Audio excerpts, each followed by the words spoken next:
Oh, what is glossolalia? Glossolalia, well, here's an example of it, then I'll define it.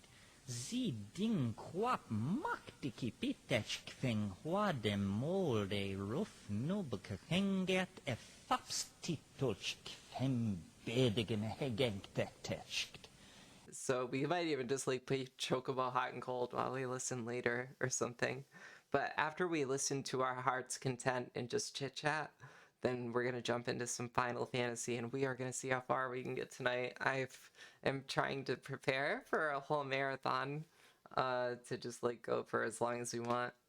So we'll see how that works. And I hope you're all good. I think that it's a lot easier to come up with horrifying ideas that are very legitimate fears than it is to come up with legitimate and sturdy foundation for a positive tomorrow. And I think that Terrance Mckenna talks about this in the video, and I hope that you all find it as powerful as I do. I'm just going to start it. I'm just going to get it going here. Terrance Mckenna talk about the cult of permanence, and I have a lot to say about permanence as well. But let's hear what Terrance has to say, and I will respond. I guess what I could say about this, from a psychedelic perspective, the thing that is different for psychedelic people looking at the global dilemma that we're in and that continues to deepen around us, is that it's, from my point of view, permission to hope rather than despair, because I think that processes, institutions that for 1,000 years or more have been building toward some kind of symmetry break, some kind of definitive self-revealing moment, that we now are turning final, as pilots say. We're now deeply embedded in the pattern. We can see enough of what's ahead of us to begin to actually feel the texture of the end of human history. It's no longer an abstraction. Even the straight people who own the world with their long-term and short-term projections, looking at population growth, spread of greenhouse gases, disappearance of the ozone hole, rising third world expectations, so forth and so on. When you propagate all these trends, it seems very clear that business as usual is no longer an option. Nobody's talking about that. So we're either in some kind of final fatal meltdown of the values of Western civilization, revealed now after 1,000 or 2,000 year run to essentially be bankrupt, or we're going to transform ourselves unrecognizably. There really isn't any middle ground. So what Terrance Mckenna is talking about is the transcendental object at the end of time, which is something that he talks about in a lot of his videos. It's sort of a singularity theory. Obviously, he's going to be talking about it at length in this video, but something that I've talked about on this channel before, and something that makes me maybe weird or unique as an individual, is that, I mean, I've kind of embraced the idea that I am a cyborg already, and I think that that's like a really revolutionary idea. I do think that my phone and my computer aren't a part of my body yet.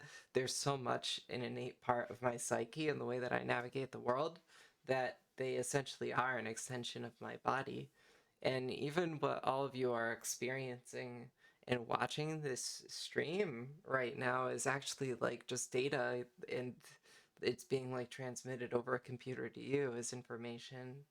And so in a way, the me that you're experiencing is as much of me as the real me, but it's as real as I am.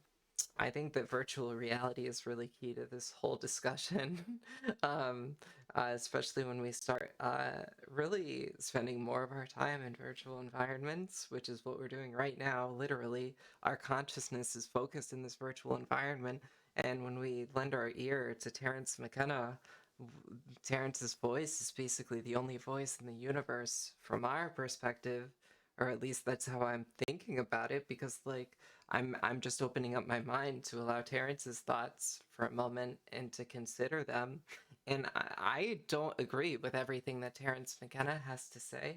I think that he says really strange things that aren't true sometimes, but I think that part of the oratory that is his work is to like inspire novelty and to inspire people to think bravely. And I think that Terrance was skeptical of every one of his ideas, and rightly so, and I think all of us should be.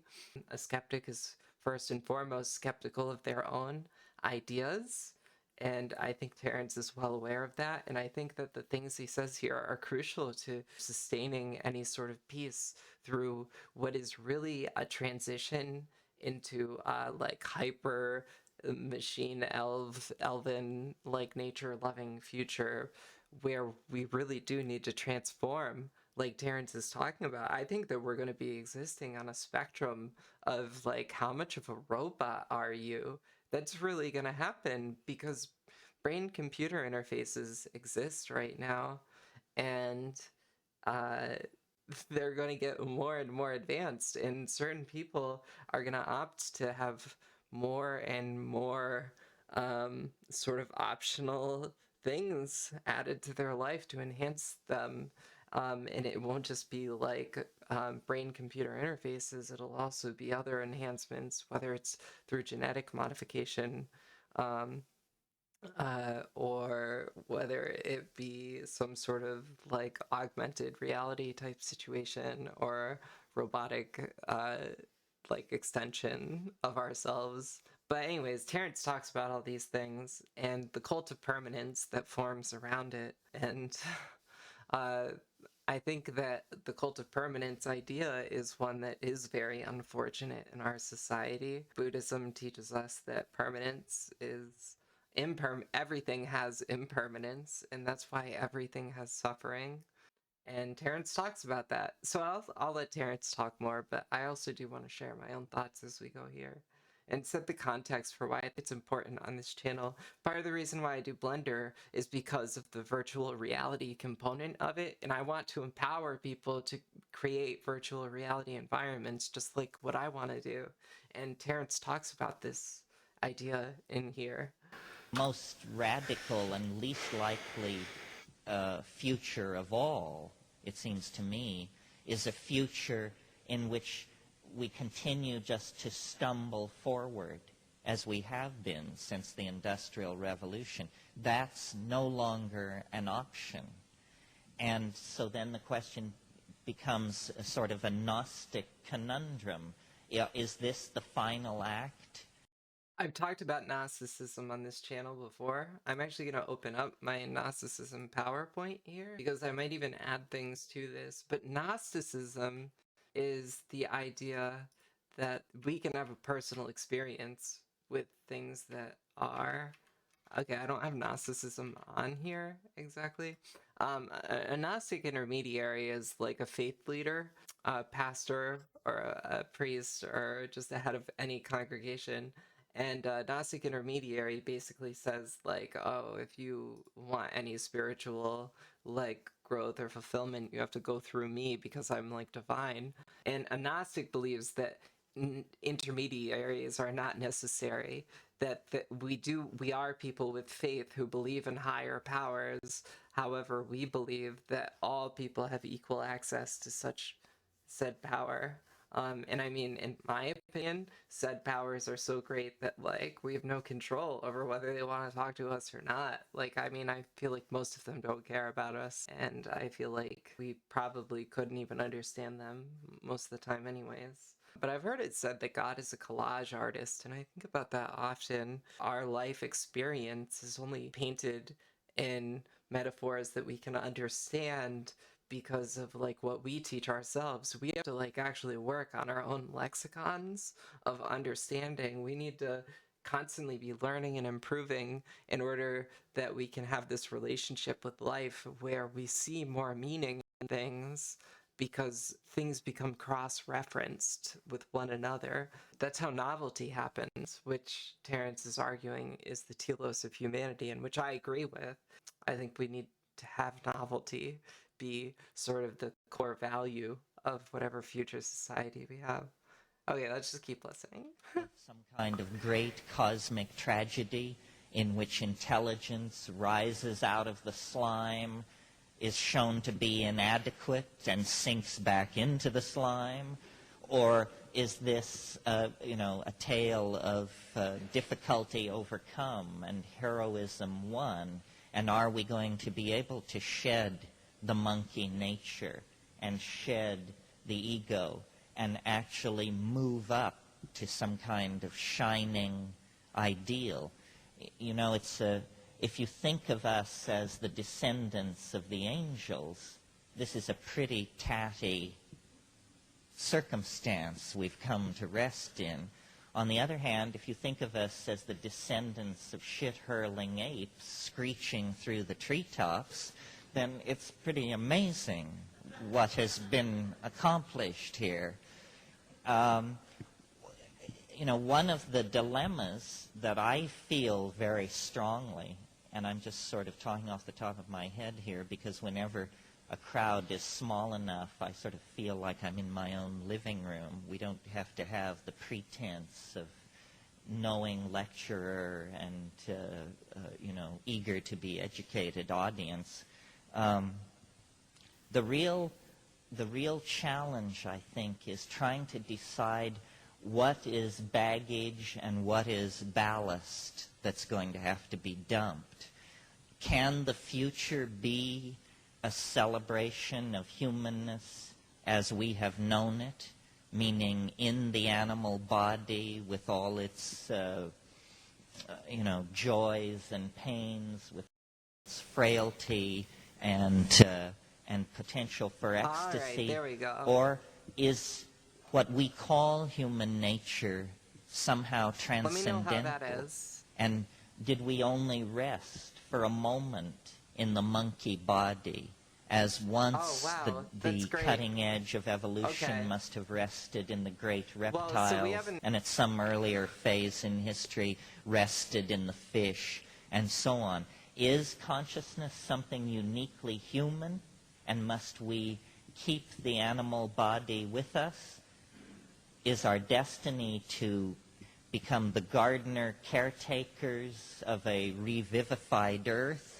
Or is the earth like a placenta of some sort that we have literally sucked all the nutrition and potential out of because we're on our way to some grander, higher domain of being?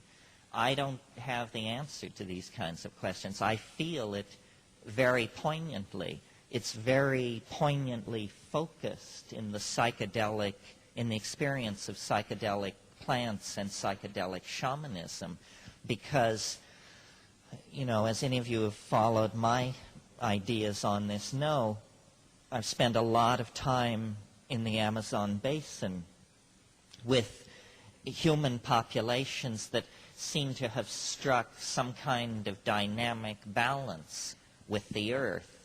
And yet the paradox of that dynamic balance is that when you take the sacraments, the hallucinogenic plants of these people, you're propelled into worlds of science fiction-like strangeness, transcendental dimensions of titanic implication. And then, at least I personally have come to the realization that this is how those cultures have chosen to deal with the Faustian impulse in human beings. It's been somehow confined in the domain of the imagination.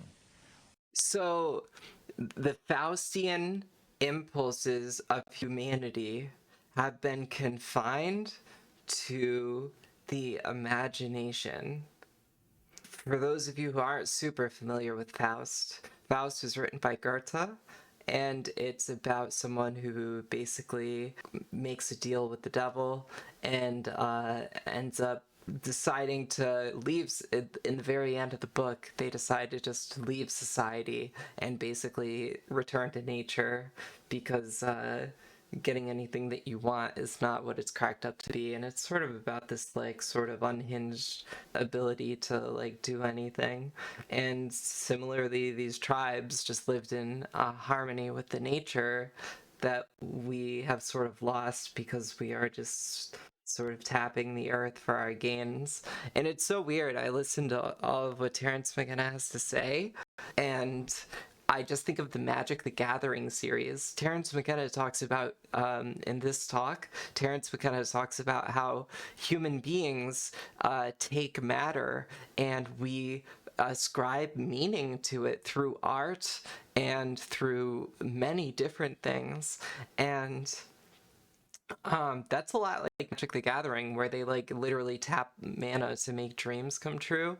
And I think that what Terrance McKenna is talking about with these psychedelic plants is really similar to like virtual reality's escape through the imagination, where we'll basically have unlimited freedom to access any number of realms by creating infinite novel realities. And anyways, Terrance McKenna is going to talk about all this. It's so exciting and cool, and I hope that you're enjoying it as much as I am. We, meaning we who trace our ancestry back to Europe, are part of a different style, a different strain of human being, if you will. We are the idea excreters, not satisfied to have a canoe, a net, 5 fish hooks, and a bowl, but instead we take matter, we, Western civilization, Western technology, and we impress upon matter ideas, millions of ideas, cities like Manhattan. Yeah, so the Magic the Gathering reference that I was even like making, I think that this is sick as fuck, personally. I think that this is badass and like so cool, is that the Magic the Gathering card series has a whole parallel book series, and the books are fucking killer. I really recommend them. A long time ago, I bought a box set of all the oldest books, and especially the first trilogy. It's called The Brothers' War, and then the second book is called Planeswalker, and then the third book is Time Streams, and there's also a prequel to the series. Yeah, and even if you don't read them, you could always just like Wikipedia the plot or whatever. Sometimes that's fun to do with books that you don't read. But what's so cool about them is that the first book doesn't have any magic in it whatsoever. And it's like, obviously Magic the Gathering is this like fantastical thing, but actually it's really only artifice in the first book. And then at the end of that book, basically the main character attains Planeswalker status. And the second book deals with how their ascent to godhood basically drives them insane. And Terrance McKenna and other people who sort of ascribe to singularity ideas, and I am hesitant to call myself a singularity theorist because I think that a singularity implies the end of something. I think that we are reaching a sort of like cliff where we're going to be like experiencing hurtling through the universe where we have unfettered access to infinite like realities essentially, and it's going to be a weird like experience, and I'm hoping to inspire creative thought around how to sort of manage such a transition. But Magic the Gathering has a lot to say about it because, like, in Planeswalker, in the second book of the series, the main character becomes a Planeswalker, and, like, they really talk about the psyche of this character. And in the third book, they kind of come back. But the prequel is also very important because it sets up all of Phyrexia. And of course, Phyrexia is like sort of the embodiment of the black magic symbol in Magic the Gathering. And essentially, Phyrexians are human beings that have chosen to integrate with technology. Now, if we recall, I basically am a cyborg. Like, that's what I consider myself in a way, because like technology is simply an extension of myself, and I'm for sure organic, and being organic is an important part of my inherent being. But I think we're approaching an epoch where the amount of robot that we are is basically a spectrum, because people are going to become more and more like data, and are going to have more and more biological and genetic upgrades, basically.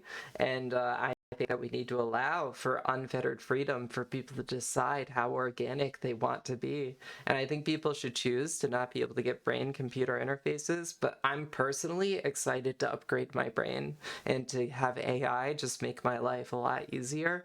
And Terrance Mckenna talks about these important issues. Brain-computer interfaces are a real thing, and Terrance Mckenna was talking about these things in the 1970s, and what he says is just so applicable to today. So I hope that you're enjoying listening to him as much as I am, because I just love Terrance so much. High-performance weaponry, enormous works of art. All of this is a kind of impulse, very strong in Western human beings, to bring the ideas out of the domain of mind and to somehow solidify them in matter. Permanence, the cult of the West. To take ideas out of the mind and put them into matter. So the idea of taking an idea and making it into a sculpture, taking this like abstract idea, putting it into a sculpture to express it in the world. Terrance Mckenna talks about showing people what you mean. We always use visual metaphors to express understanding. This person showed you what they meant, or like, I see what you mean. Things like that. And we're approaching an epoch where with things like Blender, with 3D modeling, you'll be able to literally show people what you mean, because soon we'll be able to intuitively create. The user interface for Blender is going to become easier and easier. And if you look at biologist Rupert Sheldrake, who talks about morphogenetic field theory, when something becomes more culturally sort of conditioned throughout society. So like when a bunch of people can do something easier, it becomes easier to learn it for the people who haven't learned it, believe it or not. It's like a weird thing that Rupert Sheldrake has written a lot about, but they've studied it in animals and humans at this point, and the more times that a certain species of rodent goes through a maze, the easier it is for all of those species of rodent thereafter to learn the maze who haven't gone through it. It's somehow stored in some sort of consciousness that exists in a different realm, I guess. I don't know how to explain it, but I mean, I think quantum physics and Bell's theory of quantum locality has a lot to do with it, because it basically says that at some point in any physical matrix of space and time, there exists a point that is cotangent with every other point. And that's how you can account for when like two electrons are paired or whatever, and like as soon as one of them sort of bleeps out of existence, so does the other. I'm forgetting what that's called right now, but in that sense, there's like a second spot where this information is stored. Anyways, so basically the idea is that once enough people are using 3D modeling software, and once it becomes also easier, the user interface, more people are going to create really amazing works of art, and existing in virtual realities is going to almost feel more real than real life in a lot of ways. And it's also going to be much more accessible. We'll be able to give it to basically everyone, and it's going to become more immersive as brain-computer interfaces improve, and we are basically able to control like even chemical releases from our brain to like tell us exactly how our body is feeling, which of course there's an infinite number of terrifying things that can come from this as well, and we'll talk about those at some point. But we're talking about positive futures on tonight's episode, and let's get back to Terrance.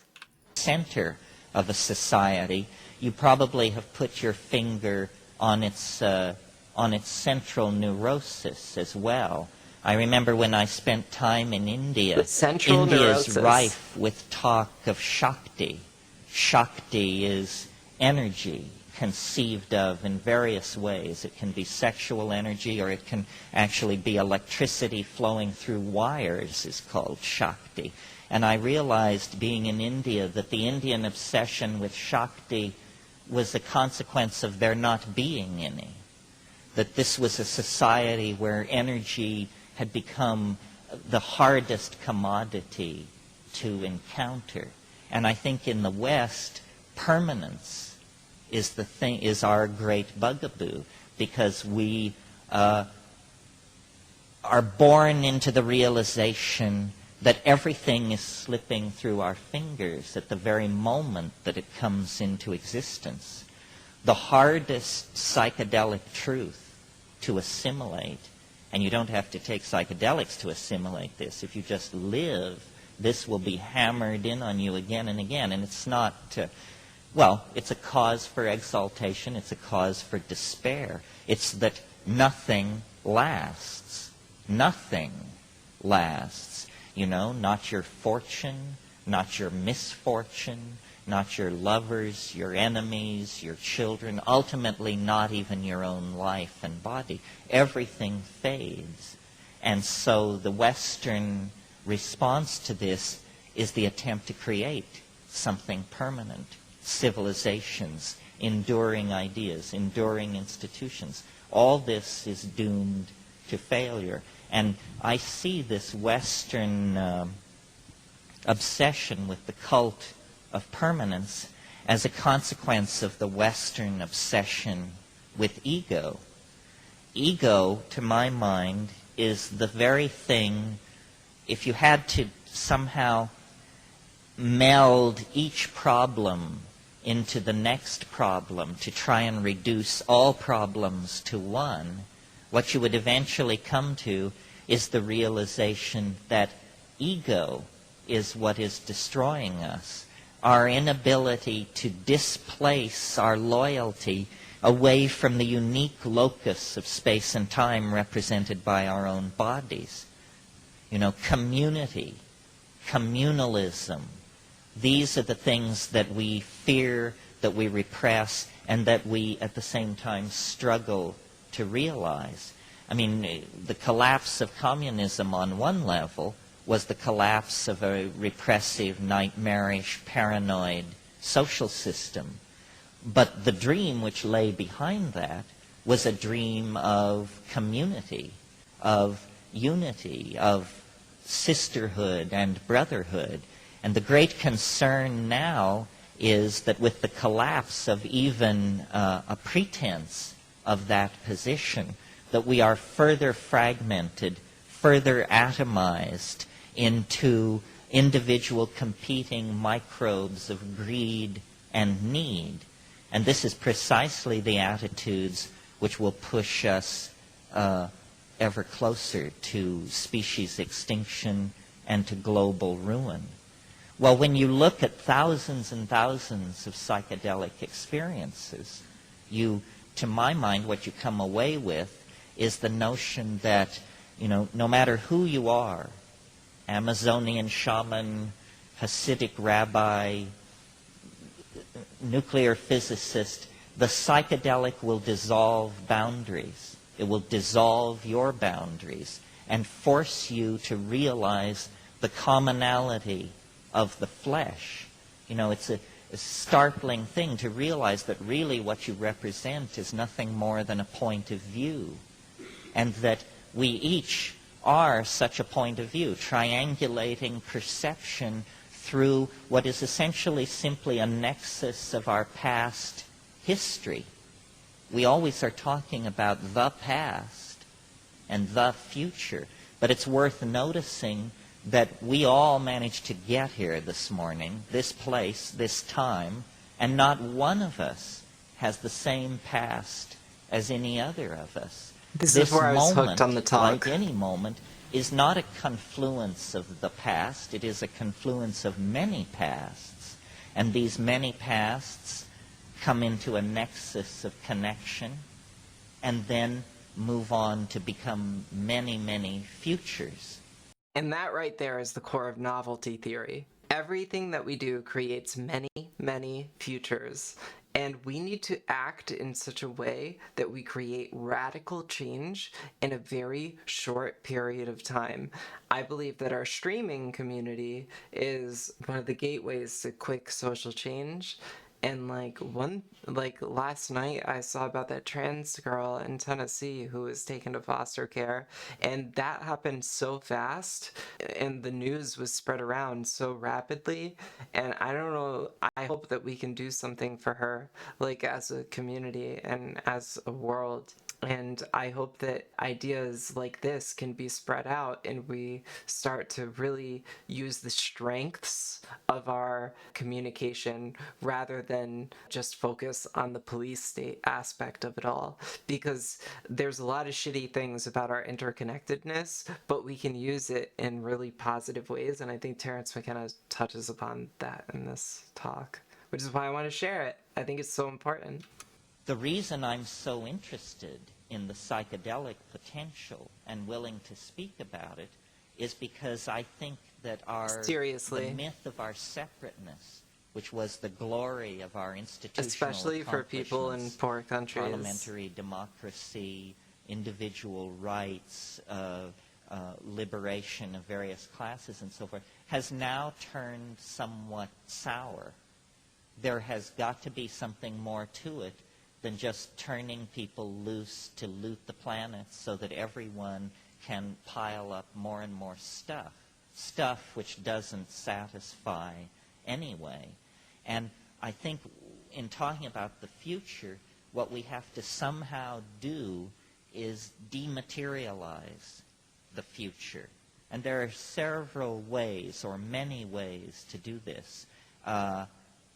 People have preached voluntary simplicity, and some people are into this. However, it's hypocritical to preach this in the third world to people who have nothing. You know, we have everything, so we've seen the fallacy of condominiums and Mercedes, so then we preach this in Bangladesh. This is a bit disingenuous. The dematerializing of culture.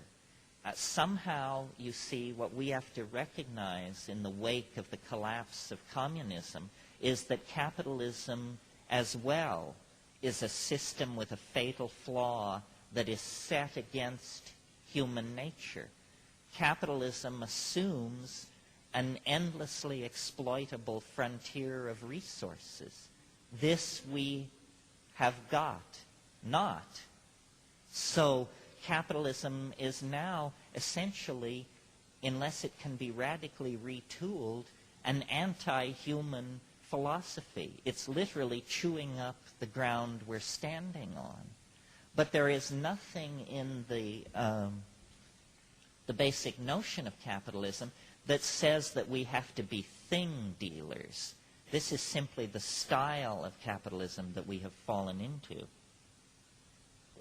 Somehow, we have to dematerialize existence. And I don't know whether that means virtual reality. Some of you have heard me say that my vision of a perfect future is, 25% of the present world population living in ecological balance, living in an apparently primitive, naked, aboriginal state. But when you step into the minds of those people and look behind their closed eyelids, there are menus hanging in bio-tele-electronic space. Culture, you see, can be downloaded into a chip, installed behind the eyelids, so that it is, freely commandable as an experience in the imagination. But if we insist on continually extracting resources from the earth and fashioning our dreams out of the stuff of earth, then our dreams are destined to turn to nightmare. It can't be any other way. Fashioning our dreams out of the stuff of earth, right? So Terrance McKenna talks about virtual reality. And another thing, I don't think Terrance McKenna talks about it in this talk, but Terrance McKenna says, once You're doing things in virtual reality, a Lamborghini costs as much as a Toyota Camry. As soon as things are made out of data, economies don't matter anymore because everything is just information. There isn't any currency anymore. Things just are. And not only are things are, but you can just create things into being, things that have never existed and things that could never possibly exist in real life. We don't have to obey physics in virtual reality. And so I think that we need to create another infinite set of realms that exist essentially in data space. And I've talked about this before, but like in the same way that we need public housing, we need public data space. I think that every human being has a right to a certain amount of data space for virtual worlds in the future that they are going to be able to inhabit. And I can see, and I mean, there's also the fact that they're going to need their like state documentation is going online, and so many different things just require a computer nowadays. Everyone has a right to a computer and to access to the internet and all these types of things, because this is going to be the new way that we basically navigate the world as a whole. I've talked about virtual reality so much. It's a very new concept. You like that. I'm glad you like it because that's a huge thing we're talking about. And Terrance Mckenna is about to pop off. We're like really getting into the good stuff with what he's about to say. And of course, there's a lot of scary things, but I think these are the things that we need to really talk about. Well, I'm really fascinated with brain-computer interfaces. Now, I'm very hesitant to pick up anything like Neuralink by Elon Musk because like I don't quite understand it entirely, and I need to like see how they're pursuing the project personally. I am game for a brain-computer interface eventually, but I really want to thoroughly vet what I'm like actually doing when I get that implanted. But I'm like totally good for the leap forward, and that's what we're talking about with this video. So that's one thing about the future. The future needs to be dematerialized. And then, you know, since people always accuse me of being a harebrained dreamer, I've tried to come up with something approaching a practical suggestion, and I took this need to the feet of the mushroom gods, having been challenged by somebody. Betting wouldn't be an option for the layperson if things continue the way that they are. Maybe.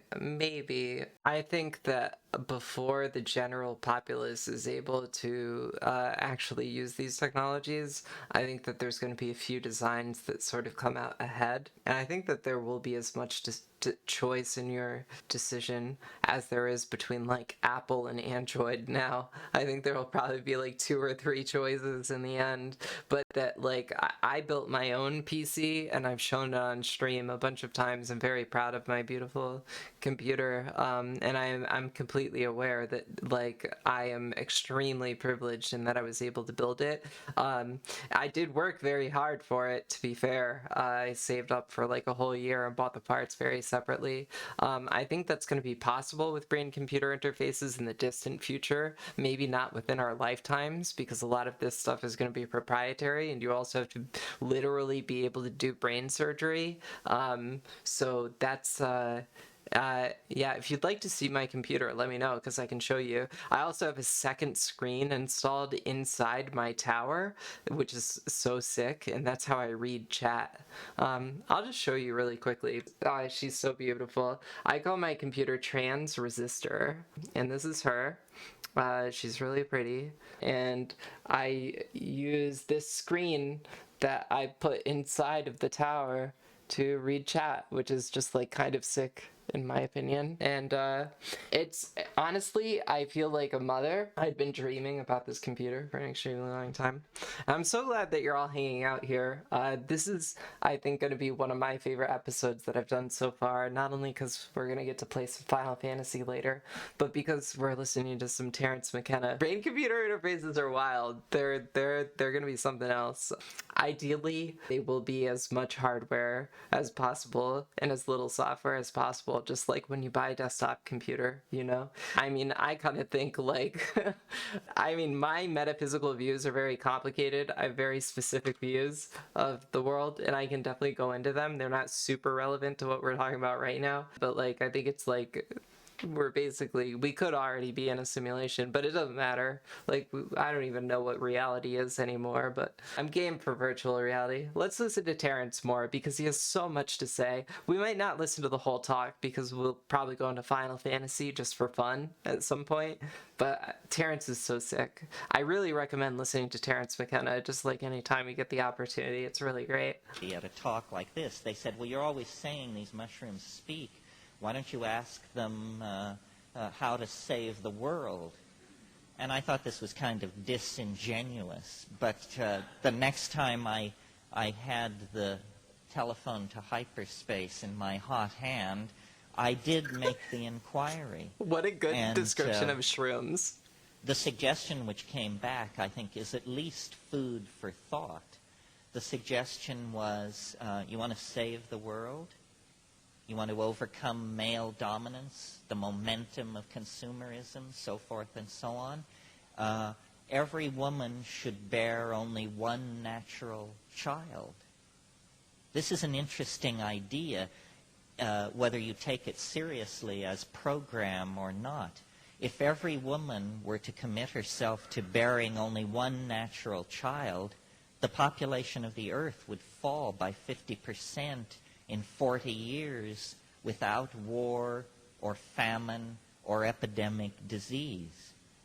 If this program were continued for another 40 years, the population would fall by half again. This means in 80 years, the population of the planet could be reduced 75%. Why have we not heard anything about this, even for it to be denounced? I'm not saying it has to be embraced, but why isn't it a tiny fanatical minority advocating this?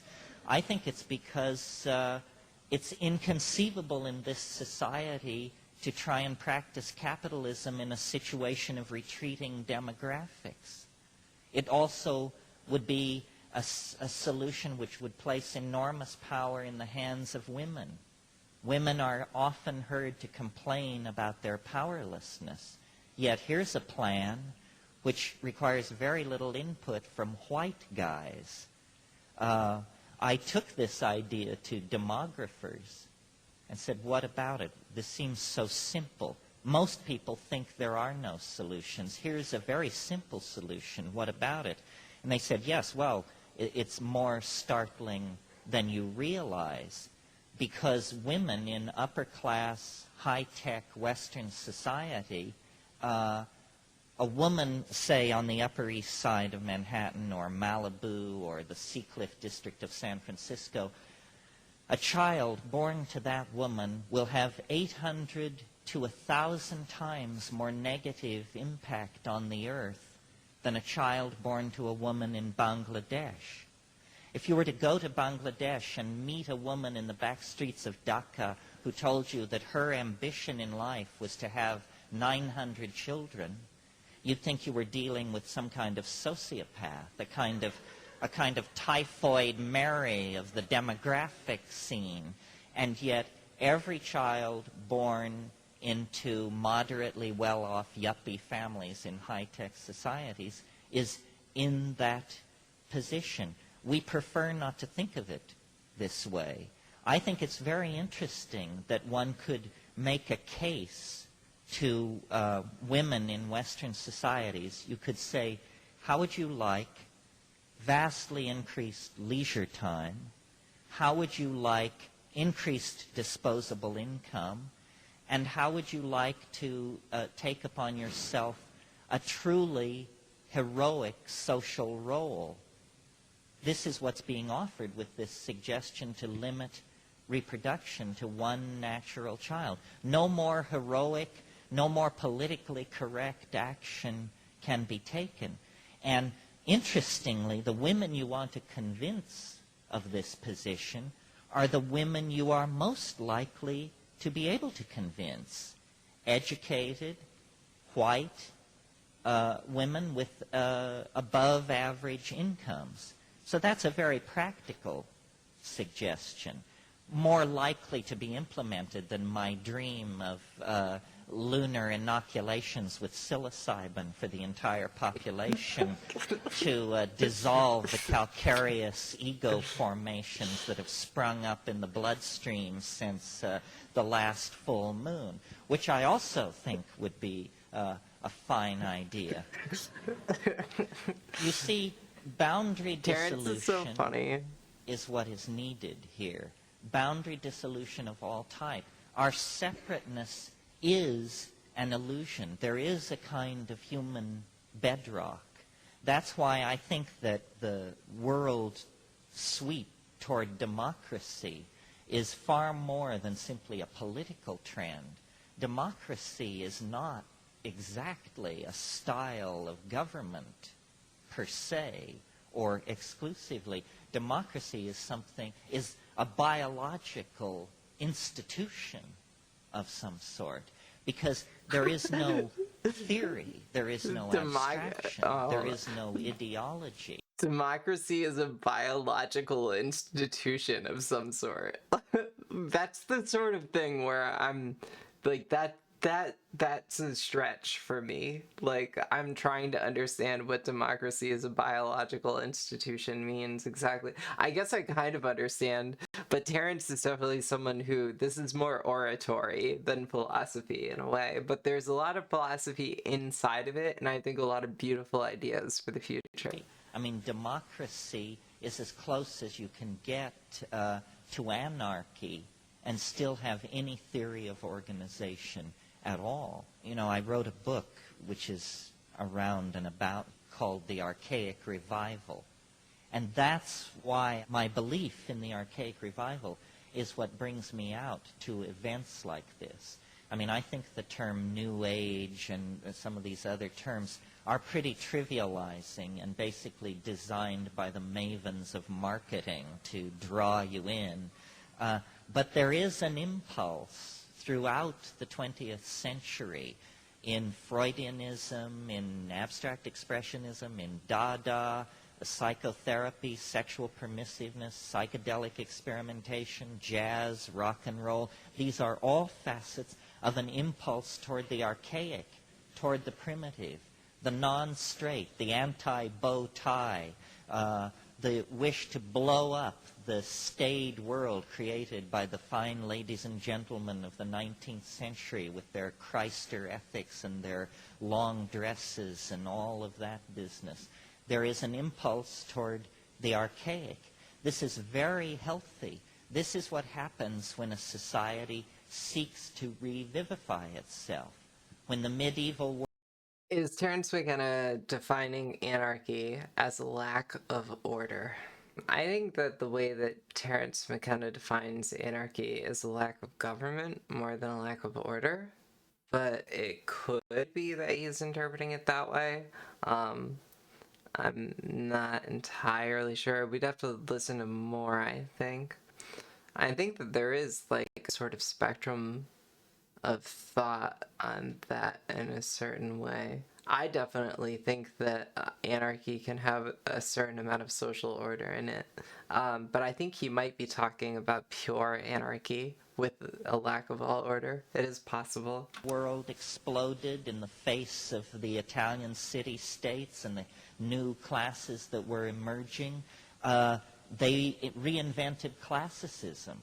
It was actually the second time classicism had been rediscovered. It was also trotted out by the Arabs in the 9th century when they needed a stabilizing metaphor for the Umayyad Caliphate and those civilizations. Now, in the 20th century, we can't go back to ancient Greece and Rome or Babylon. And in a sense, the New Age, I think, is an effort to go back to a kind of a Minoan/Egyptian world, which never existed except perhaps in the minds of certain menopausal theosophists. But the impulse is laudable, however screwy the results. But I think we have to reach further back, that all of history is what our urtext, the Bible, tells us it is. It's a confusion a kind of punishment, a wandering in the wilderness, and that where we really want to be is naked, singing in the rainforest, stoned and exalted, one with the souls of the ancestors, one with the Gaian spirit of the planet. And I don't mean to imply that psychedelics simply act negatively, dissolving ego, dissolving social constructs, dissolving programming and neurosis. That's all true, but what is left when all this dissolving has taken place is not simply a tabula rasa, a clean slate. What is left is what we forgot, what we have been so long away from, which is a connection into the reality of the Gaian mind. The great news that all shamanism can attest to and is built on is the news that there is a sentient, minded, caring entity that surrounds and holds the planet in its hands, in its heart, and beyond comprehending. I mean, call it Gaia, call it God, call it the spirit of nature. It doesn't matter what you call it. It transcends the rational apprehension of higher primates. And yet it is there. We know that our own peculiar form of self-reflection emerged in just a couple of million years out of animal organization. Well, what we don't know is how many other forms of mind there are possible, and how many times forms in the of 2 mind? billion-year history of life on this planet, intelligence has been able to shed the dark chrysalis of matter and launch itself into nearby dimensions in which it finds completion and happiness. And I think that this is the great news that informs the shamanic religions, that we are not alone, and that the other that we can make our way toward is not a galactarian intelligence from Beta Reticuli that is part machine symbiote, part banana slug, or something like that. That the coherent-minded entity that we make our way toward is actually a reflection of what is best in our hearts, that we carry in ourselves, the seed of this thing, and that we are like the guy in the story of the prodigal son. We have fallen into history, and out of this misfortune, out of this experience, we can make gold if we return to the fold of the ancestors, if we can somehow take what we've learned from history and fold it back into the experience of being truly human. Okay, so I'm gonna summarize and say just a couple of my own thoughts really quickly. This sort of where we're at with everything Terrance is talking about is he wrote a book called The Archaic Revival, or actually that might not be the name of one of his books, but it's at least one of the names of one of his big theories. I'm sort of slipping on that right now, but The Archaic Revival is something that he talks about often, and he's talking about it here.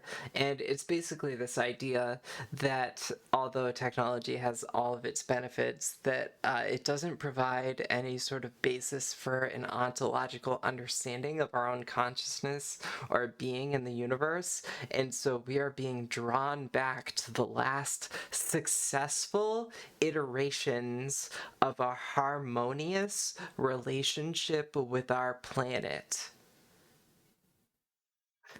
And so I'll say that again. We are going back to our last successful iteration of a harmonious relationship with the planet. Right now, we are in a non-harmonious relationship with the planet, where we are, as Terrance Mckenna says, digging up the earth beneath our feet everywhere we go. And it's been that way for an extraordinarily long time. And we are trying to change to a mode of existence where we actually help to make the earth heal and live in a way where we make the universe more habitable habitable than less. And I think that's very possible. And I think virtual reality is a big part of it, which is why gender blending is a thing.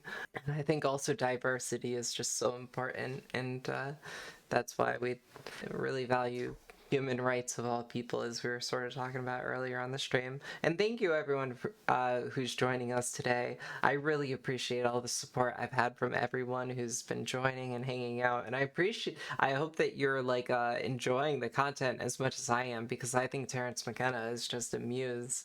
We'll probably listen for like another half hour. And this is the challenge, and it faces us on the political level. Issues such as, all kinds of community issues, such as racism. I'm so glad you find it interesting. That makes me feel more confident. These are community issues, and sexism and classism. These are community issues. And then issues between the human community and the planet. Our inability, you see, to emotionally connect with the consequences of what we're doing. I mean, we as a species, our inability to connect with what we're doing, the responsibilities of what we're doing, with the consequences of what we're doing. I mean, we as a species present a perfect picture of pathology, because what real psychotic behavior is behavior that one cannot emotionally connect with the consequences of what is being done. And when you realize that we are literally looting the cradle of future human life, that we have decided that we are not simply transient occupiers of this domain, but that it is ours to trash, to use up, to do with as we wish, leaving nothing for the future, then you realize the depth of our need for immediate and widespread therapeutic, indeed pharmacological intervention on our state of mind, because we have wandered from anything like real human values. And the reason psychedelics are so threatening in this society is because they immediately throw into high relief the internal contradictions of the dominator's style of doing business. And this is what must happen. The momentum toward catastrophe, built up over centuries, is immense. The only antidote to that I've seen, extrapolating from what I've seen it do to single individuals, are the shamanic hallucinogens. Because when you cut right to the bone, what has to happen is we must change our minds. If we don't change our minds, we're going to go down with this self-generated Titanic called Western civilization. And we have the power to change our minds, but it won't come from hortatory preaching. If that would work, then we would have turned the bend at the Sermon on the Mount. Yep. But as it is, I think we turned the bend sometime in the 20th century, either when Albert Hofmann invented LSD, or Gordon Wasson found the mushrooms of Oaxaca, or Richard Schultes brought back news of ayahuasca from the Amazon basin. You see, we have to humble ourselves. We have to give up the Titanic, ego-driven idea that we can do it by ourselves, as religions and yogans and all that beady-eyed crowd are into promising. The first step on the path of real self-transformation is the admission that you must humble yourself so thoroughly that you need to form a pact with an organism that begins its life in a mound of manure. You know, it's a true alchemical journey. You return to the dross, and out of that which everyone has rejected, literally, the compost of being, you find the jewel. And the jewel can be grown, cultivated, brought to fruition, internalized, globalized, shared to create a transforming option that does honor to a human experiment that has been going on far. Globalized is an option for a human experiment. And so that is what I think Twitch is important for, is that we can globalize ideas in a moment. As soon as something hits the internet, it can hit the whole fucking planet. Like, as soon as this stream is up, it can just be shared across the entire planet, and that idea exists in the ether, and what we need is rapid change. And what gives me hope is that I see young people, I see people my age and younger, and all of us care. I was talking to one of my roommates earlier today, and like, we are one of the first generations where like none of this is really our fault at all. I feel like any generation before us had some amount of ability to do anything, and none of us do, and all of us know it. And I think at this point enough people have no power that like we actually are beginning to have power because it's just the sheer numbers of people that we have. And also technology has advanced so much that ideas such as what we're sharing right now can be spread extremely quickly, extremely efficiently. Yeah, let's keep listening. For too many millennia for us to fumble the golden opportunity away. Is there anybody who's burning with their own agenda that, oh, here's a burning person, yes. I had an experience about 3 years ago now, maybe 4 years ago, where I was on a hallucinogenic, and I had a feeling that I was talking to some people, and they were telling me that when we leave this planet, we become stars. And I'm just wondering, have you got any more on the outer space connection? Well, I mean, I think, it's funny for me to be talking at a place like this because I am actually a rationalist. It's simply that my experience has been very, very peculiar, and I thank God for it because I think most rationalists actually live lives which reinforce their rationalism, maybe because they don't poke around enough in the edges of things. I mean, we have orthodox ideology, I don't know what it is now, free markets, democracy, and physics or something, and then you press out a little bit to the fringes, and you discover that reality is not only not as you supposed it to be, but it's not like anybody supposed it to be. The maps we have are largely based on conjecture and naive hope. The hope that there's nobody hiding in the woods, the hope that there's nobody waiting behind the hill. When I first started taking psychedelics, it all ran pretty much according to Hoyle. LSD, it seemed like a tremendous tool for insight into the structure of the personality, kind of high-powered, turbocharged, self-directed psychotherapy, which is certainly useful, illuminating, but doesn't violate the laws of physics or threaten the foundations of Western science and philosophy.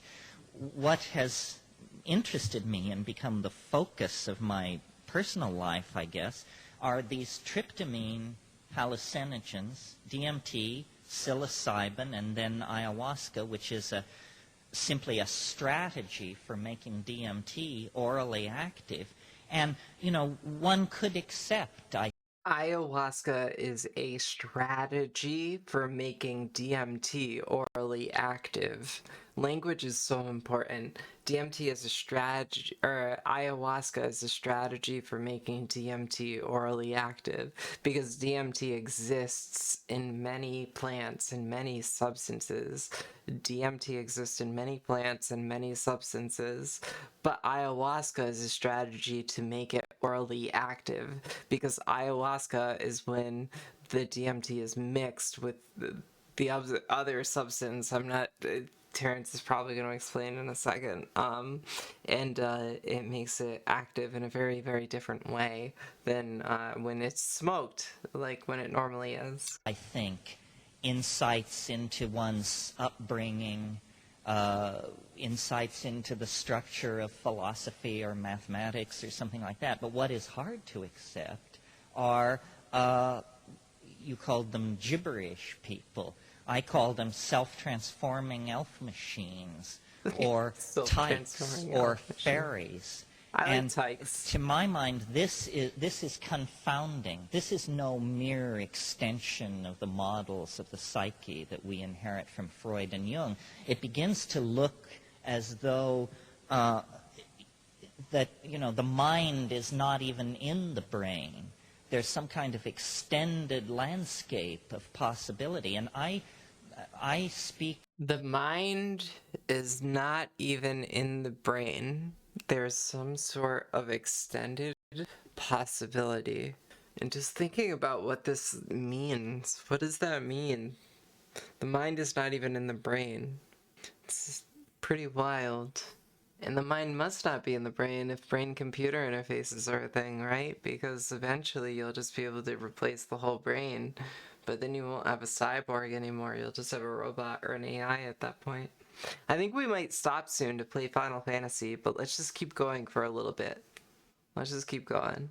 And please, if you have thoughts or questions, please let me know, because I could talk about these things forever too, but I just don't want to interrupt Terrance, because he's just on such a roll, It's so good. As somebody who's been there, who's seen this stuff, but I don't have an agenda. In a sense, I'm sort of chicken shit, because the motivation for my public career is to get a whole bunch of people to march with me in there, to check again, because I talk in the book I wrote for Bantam, Food of the Gods, about DMT, because I think it's, in a sense, the case where all the issues are most intensely brought together. It's a naturally occurring neurotransmitter, endogenous in the human brain. It also is very fast acting. It clears your system very quickly. Not only clears your system, but leaves no trace whatsoever. You can't even feel that you have done some kind of substance a half hour after you do this stuff. Nevertheless, the content of the experience itself is absolutely paradigm challenging. And the chief reason is because there are these entities in there. And on psilocybin, you hear them. They speak to you. What you were describing, it's almost as though this is some kind of a mandala of pharmacological approaches to the mystery. And DMT lands you right in the center of the bullseye. I mean, 30 seconds after smoking DMT... Terrance Mckenna talks a lot about how when you do psychedelics, that the whole point is to basically come back with practical ideas for society. And that's like the whole point of novelty theory, is that you come back and you share novel ideas about art or science. And honestly, like, when I've gone into these realms, I've come back with such a sense of confidence or motivation for pursuits of creative projects. It's just really amazing. I think that as fascinating as Terrance is, as beautiful as this is, we've been doing it for a really long time. It's a Saturday night and we want to have some fun, right? So I think we're gonna pause the stream. Yeah, we've been going for about an hour and 20 minutes. It's been some solid Terrance McKenna action. I'm going to take a quick break myself, and then we're going to jump into a completely unrelated subject of Final Fantasy IX. Really looking forward to playing some Final Fantasy tonight. One of my favorite games of all time, and we're at a pretty good point in the game as well. We are already saved, so we're going to just jump right in. Thank you for dropping by. You've missed the more serious portion of our stream when we were listening to Terrance Mckenna, which is okay, because it's kind of the same old that we're talking about with a delve into virtual reality, but I feel like we haven't even hit the core of what we're trying to talk to with all that. Maybe we'll listen to more later on the night, who knows. But here we are, Princess, this is Treno, the city of nobles. You know, you joined at a good time if you're just joining now, because we're hitting Treno, and this is one of my favorite parts of the game. It's interesting, the city of nobles. This game does talk about class quite a bit, and here we are in the city of nobles, and there are slums in this city as well, you know? This is where Dagger, kind of her uncle, lives, or not our uncle, but like our caretaker. We gotta find out who has the super soft because we're gonna heal Blank. People like you turned this city into a slum. Of course, toxic Steiner, but Steiner's probably gonna change. Thanks for tuning in yesterday. Your insight was very much needed. Your insight is needed. Okay, so was that a pickpocket? I should be careful. And then I think she just got pickpocketed there. Dagger lost 1,000 gil. Luckily, we are not short on money. Dave Chappelle's words were pissing you off. And then you got the Kermit grip there. Yeah, I don't blame you. Dave Chappelle's words are basically always pissing me off. So I completely feel you. We do have to reset our controller here. And so we got to throw in 10 sets of 10 gil. So that's 100 gil total if I'm doing my math correctly. We've done about 3 of those 10 and this will make 4. As we do 10 out of 10, we should receive a Stelazio, which is going to give us a killer item or a lot of gil. More gil than we are throwing into the fountain. I think this is the 7th one, which would make this the 8th. I don't know if I'm right though. And as soon as we do hit 10 gil, then we are going to get that Stelazio. We can bring it to the Stelazio place and we will get some sweet items. I don't know if we can actually get anything more than Gemini right now, but there's a lot of stuff just in general scattered throughout the city that we can kind of get, and there's also a lot of ATEs here. It's a really good part of the game. This is not a very nice city. Interesting that the city of nobles is not a nice city. Isn't that interesting? It's almost like Boston, Massachusetts. Oh wait, I shouldn't say that city. Well, you know, that city in particular is just one city where lots of rich people live and there's lots of homeless people as well, of course. Better find Supersoft fast and get back to Alexandria. You're technically in the bounds of Alexandria, according to the story, but that's okay. You're just not in the city of Alexandria. You're in New York State, but you're not in New York City, so to speak. We'll go through and we'll get some items first, because there's a lot of items to get around this area. There might be another Stelazio right behind here, like in this corner. Let's see. Maybe there isn't. I thought there was another one. Is that it? Taurus! Look at that, I was right. It's a hidden item. Terrance isn't like the only philosopher I love, but Terrance is definitely one of the most formative people to my thought. Because there's not a lot of people who just allow for such freedom of thought, I think. It really feels like anything is possible when you're listening to Terrance, in my opinion. You said, let's dump J.K. Rowling and Dave Chappelle in a swamp when it's over. Totally. I mean, Dave Chappelle and J.K. Rowling are definitely, like I said, I think in your stream, S-tier chuds. Might have been talking about someone else when I said that they were S-tier chuds. Both of them are just absolutely among the worst. We're really good friends, Mockridge says. A letter from Siltskin. There's trouble in this rainy city. The guys I saw there were headed towards the Voob Desert, west of Burmecia. They'll only find sandstorms. What could they possibly want? I'm gonna follow them and see. Voob Desert's so far away. We're gonna save. I think we're gonna listen to Terrance Mckenna for a second. Just because, like, I really want Nabil to hear it, honestly. I hope that doesn't put the spotlight on you, Nabil, but I'm curious what you think about Terrance Mckenna. We can do Final Fantasy anytime. I mean, we can do Terrance Mckenna anytime, too.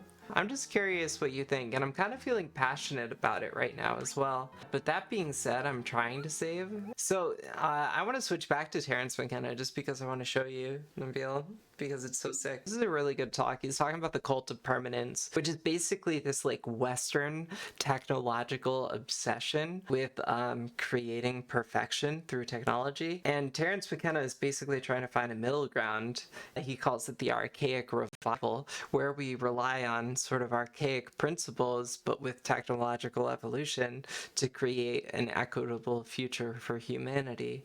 And the way he describes it here, I think, is really interesting. I think he says a lot of important and interesting things. I'll probably end the night with some Final Fantasy, but let's listen to this a little bit more, and I'm curious what you all think. You confront things which look like, I mean, it's very hard to force language into these dimensions and then bring it back, but what they look like to me is self-transforming, self-dribbling basketballs or something. I mean, they come bounding forward. When you enter into the space, there's a kind of a cheer, hooray, and suddenly you're there. And this is not the cumulative effect of spirulina or hanging out at Findhorn or imbibing any of these ideologies which permit this kind of thing. I mean, I come out of, Jean Genet and existentialism and Sartre. I'm very much more... Seriously, Dave Chappelle was like kind of funny culturally at a point, but then it got really bad, and now Dave Chappelle just leans entirely on this edgy image that is so fucked up and obviously just preys on trans women. His entire audience is basically just made of bigots at this point. Same with J.K. Rowling, it's like it's just TERFs that really love her. Mainstream, down, dreary Western approach. These things do not require belief to sustain their existence. You may doubt, you may deny, and yet there they are. And it is not, it's not some kind of neutral panorama like window shopping. It's an encounter. It's a situation in which you see them. Okay, so right now Terrance Mckenna is talking about psychedelic drugs, because psychedelics are a literal part of the archaic revival, because Terrance Mckenna is talking about bringing back the shaman and the shamaness as roles in societies. And the shaman and the shamaness were people who were basically swimming in the waters of the psychedelic and bringing back metaphysical ideas for society to form around culturally. And so psychedelic drugs, Terrance Mckenna argues, are crucial for social cohesion and the future. And another thing that he talks about a lot, and then a lot of philosophers talk about, is the Eleusinian Mysteries, which was a Greek festival that happened every year where all Greek citizens, whether they owned land or not, regardless of their race or gender, were allowed to partake in the Eleusinian Mystery, but you could only do it once in your life. And basically, people think that it was a sort of ergotized rye, which is basically like LSD. And that happened from the time of Homer, around 800 BC, to around 400 BC. So that is around 1,200 years that this festival was happening every single year, and it was state condoned, and it was this psychedelic thing that sort of gave people an understanding of the universe that was culturally shared, basically. And Terrance Mckenna is talking about that for the future with our technology evolution that we're going through here, because we're basically coming to a point where technology gives us the power to enter any number of realms. And like, how should we use technology, you know? And Beale's saying, Greg Gutfeld has a direct line to your hater bone. Yeah, you were talking about Greg last night. It's so painful to see him. So gross, right? This Mckenna thought is really thought-provoking, even for a guy who's slept for only 6 hours. It's so good, and there's a lot to come too. Obviously, it's a really long talk. I don't know if we'll listen to the whole thing. I'm just gonna feel it out. It gets so much better. You and the relationship between you and them is very rapidly evolving. They seem to have been waiting. And the impression I get is, well, it's not an impression I get, it's what they say. They say... Oh, and one other piece of context for all of this is that someone sarcastically said to Terrance Mckenna, in a way that was sort of insulting, they were like, why don't you ask the mushrooms what you should do to save the world? And they were saying that because they're like, okay, all that you do is like these hallucinogens, you're like kind of a joke, your thought isn't real. But Terrance did this thought experiment, and when he was doing mushrooms, he asked the mushrooms, what should we do to save the world? And this is his like sort of response that he got from the mushrooms. Here you are again. How wonderful. It's not exactly in English, you understand. And they have, they're not made of matter. Conservatives are going to be triggered by mushroom talk. They really don't like things like this. Terrance Mckenna says that more people have had psychotic tendencies from the existence of LSD than there have been from people who have taken LSD. And I think that that's so true. People freak out about drugs so much more than the people who actually take drugs. Questions, what is the ontos of these things? What is their exact ontological status? And as far as I can tell, they're made of language. They are not composed of DNA, sinew, tissue, and blood. They're composed of syntax. They are like self-articulating sentences or language that has no requirement for a speaker. It is its own self-generating system of meaning. And the immediate impression you have is, if you're a sane person, is, my God, what is this? And then, is it okay? Number one, am I still alive? And you check through, take a quick inventory. Breathing, normal. Blood pressure, normal. Heart, normal. But what you're seeing is a complete replacement of the ordinary world. And these things, which are not enough like elves, gnomes, and fairies. It's almost as though you would look to folklore to... First off, yeah, Dwight finding drugs is more dangerous than most people doing drugs. The Office was on point in a lot of ways. He was just talking about folklore. Terrence Mckenna was talking about folklore. And so here's something interesting about me. I don't mean for this to be the me show, but it is the me show because this is gender blending, and I'm Paige, and I'm the hostess with the mostess here. And this is gender blending. This is the transist blender stream, but we're not doing blender tonight on Twitch right now. Anyways, Terrence Mckenna just said, you would look to folklore. Folklore, novel folklore. He's talking about novel folklore.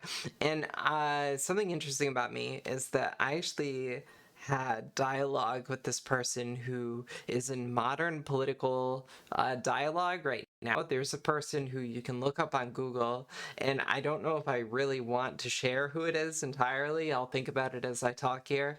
But I had a talk with this actual modern philosopher who is published. They actually have, they had a direct line to Donald Trump during the presidency of Donald Trump. And I spoke to this person. This is a real thing. And they have written a lot about novel folklore.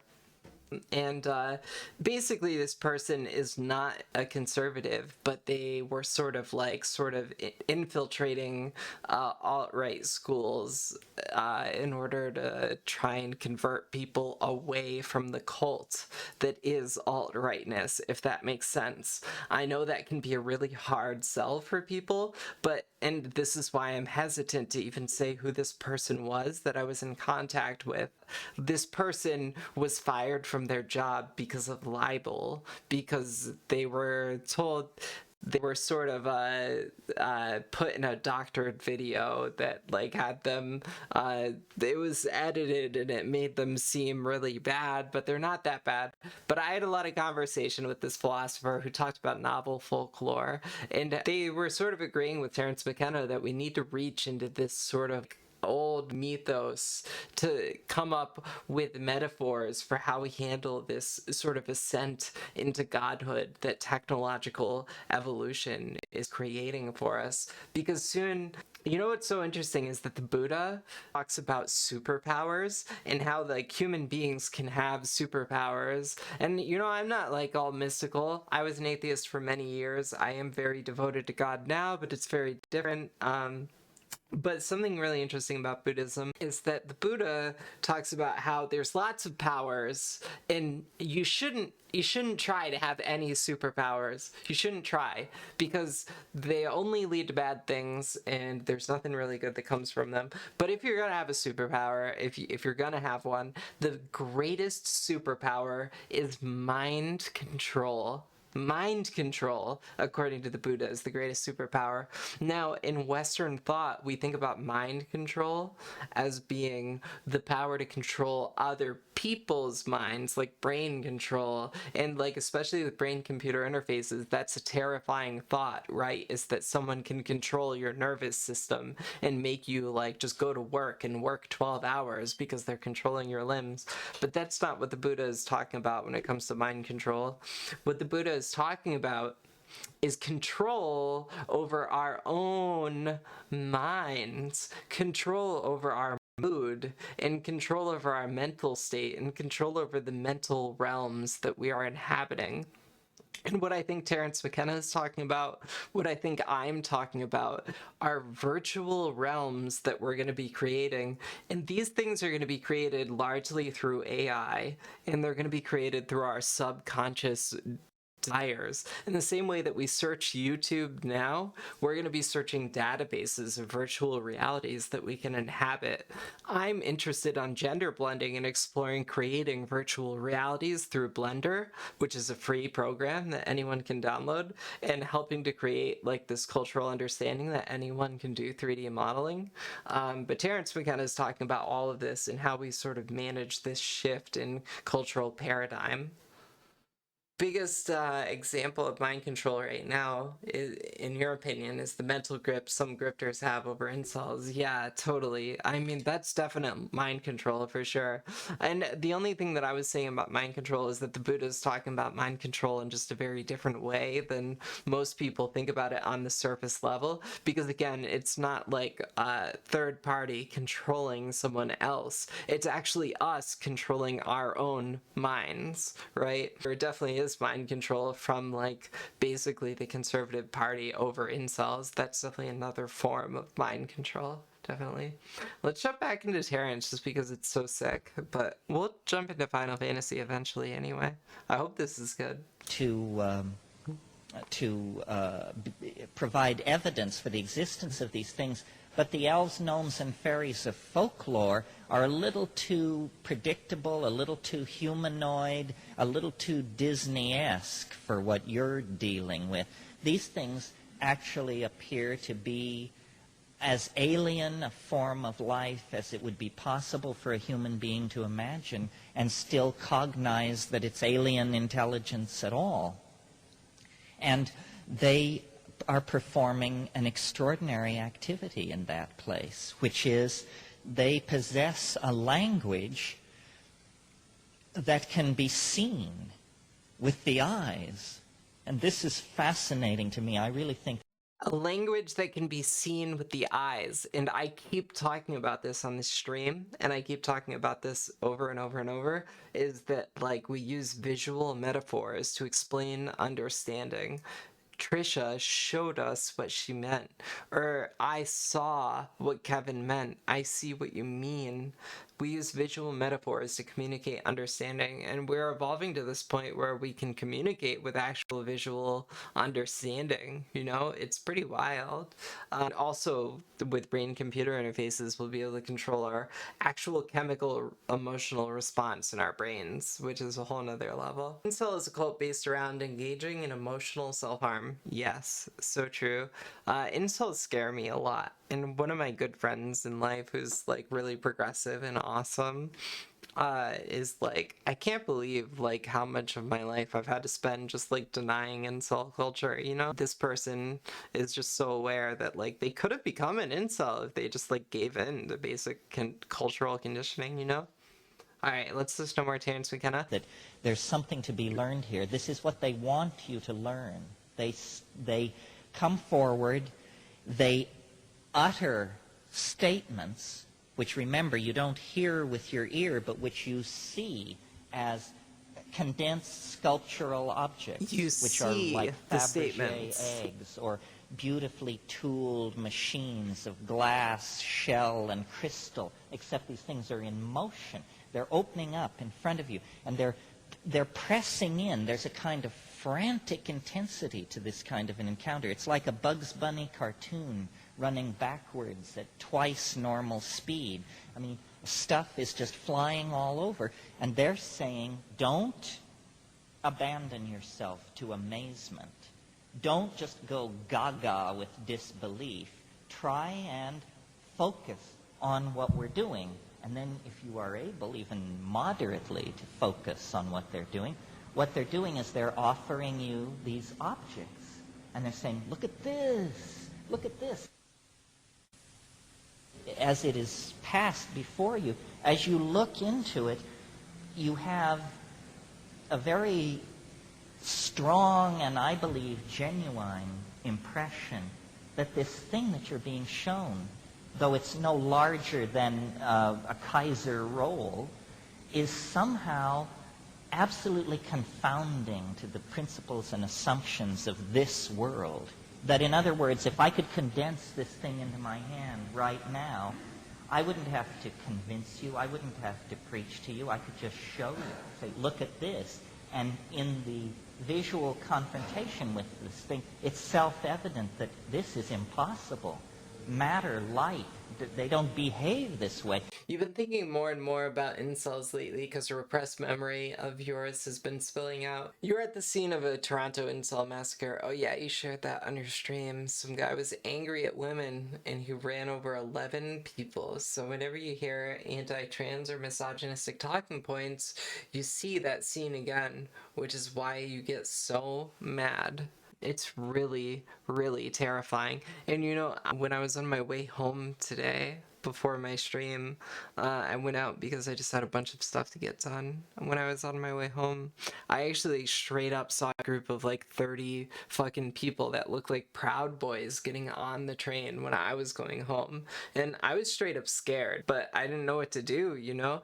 I wanted to say something to them, but also I probably would have gotten beaten up for no reason. Shit's going down now in the universe. But like what Terrance Mckenna is talking about right now is that we are basically, hold on, let me get my thought back because I kind of lost it for a second when I was muted. Let me go back. It's as though you have brought back a chunk. They don't behave this way. It's as though you have brought back a chunk of another dimension.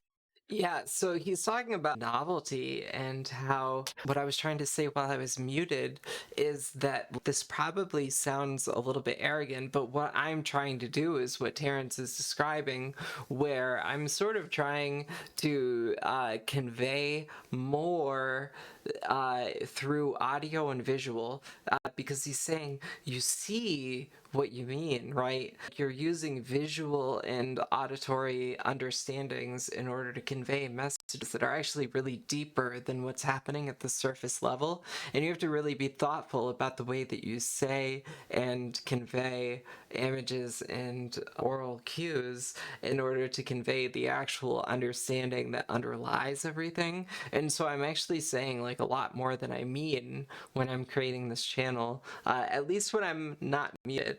And hopefully I'm not muted right now. I don't think I should be, at least.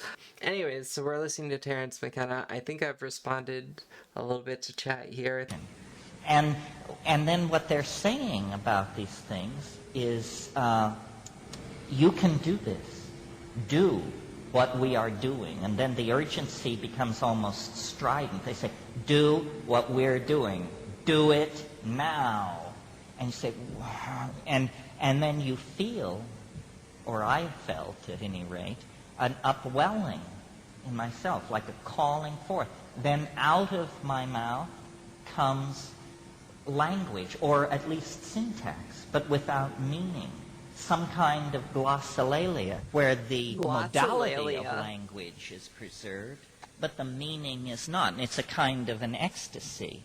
It sounds like gibberish in three-dimensional space, but in that space, it seems to be the key to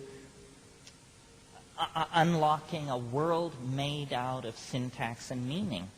It unlocks a world made out of syntax and meaning. Again, you're using audio and visual to communicate ideas that are extremely deep, beyond the surface level. It's a mutual communication. Like, you have to kind of work for the meaning, but like I'm also working to transmit it as well as I can. And that's what I think is so amazing about Twitch. It can use audio and visual to communicate these things. Obviously not super well when I'm muted half of the time.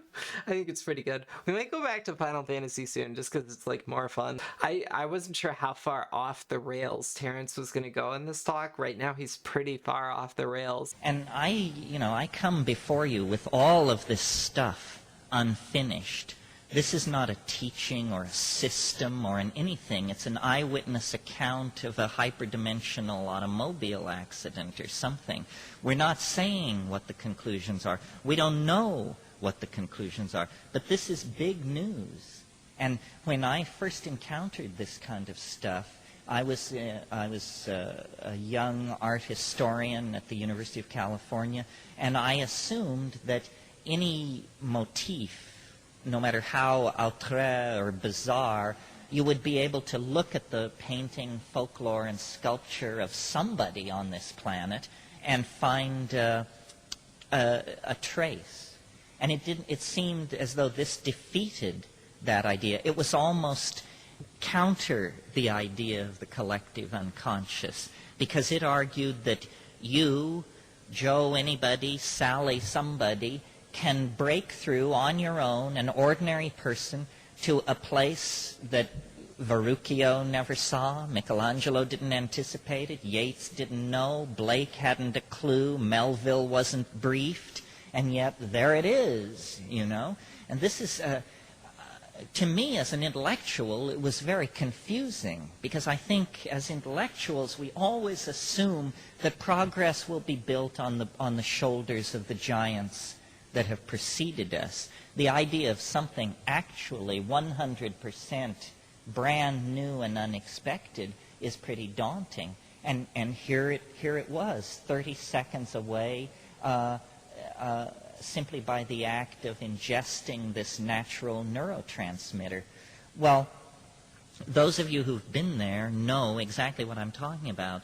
Those of you who haven't been there, I can't imagine how you can even sit through this kind of thing, because, it makes the folks from the So Pleiades real. and all that other stuff out there seem mundane by comparison. It's probably hard The to other thing is, we're not talking get it. about camping out in cornfields night after freezing night with your eyes glued to the stars in wan hope.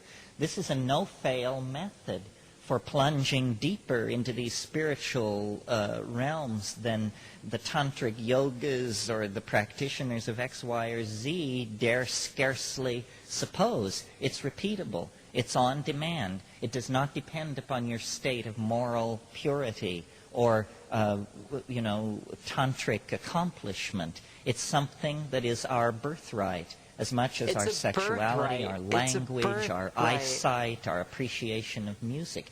It's an innate human thing. And, to try and return to the premises of your question, I tried to formulate theories about what could this be. Well, the first impression that I had, based on a reading of how weird this all was this must be a parallel It does sound continuum, goated. a la Philip K. Dick and like that just apparently over some kind of neurological energy barrier that's all around us all the time, these things are there. And they are not made of matter, so the laws of physics don't apply. And Okay, they aren't made of matter, so the laws of physics don't apply. I just want to remind you all really quickly that, the point of this channel is, Blender at the core of it, even though I'm not doing Blender tonight. And that part of what's so amazing about Blender and what I'm focusing on is creating virtual realities in it. And what's interesting about Blender is that the laws of physics do not apply, nor do the laws of physics apply for these transcendental beings that Terrance Mckenna is talking about. And so basically, I think that, we're stumbling upon ourselves in the end. I think that we're basically leaving the epoch of history, as Terrance Mckenna is talking about. It's going to be pretty amazing once we get there. I think that we are literally just stumbling upon basically a time of infinite exploration of realms. It's going to be pretty sick, I think. Like that. And then I entertained different possibilities. And I still entertain numerous possibilities because I haven't got it figured out yet. One possibility is that these things are actually human beings from the future I mean, if you take the content of the experience seriously and say, I am apparently...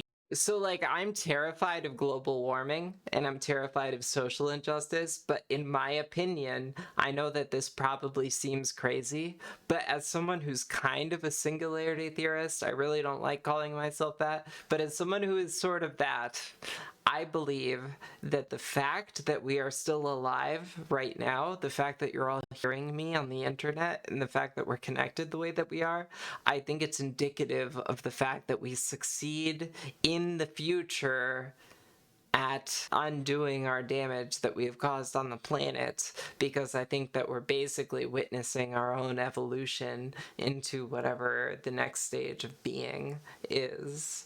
And that's what Terrance Mckenna is kind of saying, in other words. In contact with diminutive... I'll go back really quick. Say, I am apparently in contact with diminutive English-speaking creatures of some sort, well then they have got to be either intelligent beings from another part of the universe or humans from some extraordinarily advanced future world where human beings are now made of language and are only 2.5 feet tall. So I would put it rather far in the future.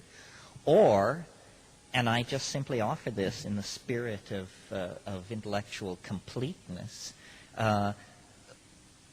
if you ask a shaman or what these things are, they don't hesitate. They just say, oh, well, those are the ancestor spirits. This is what it's all about, is ancestor spirits. Well, it takes a while for the implications of this to sink in.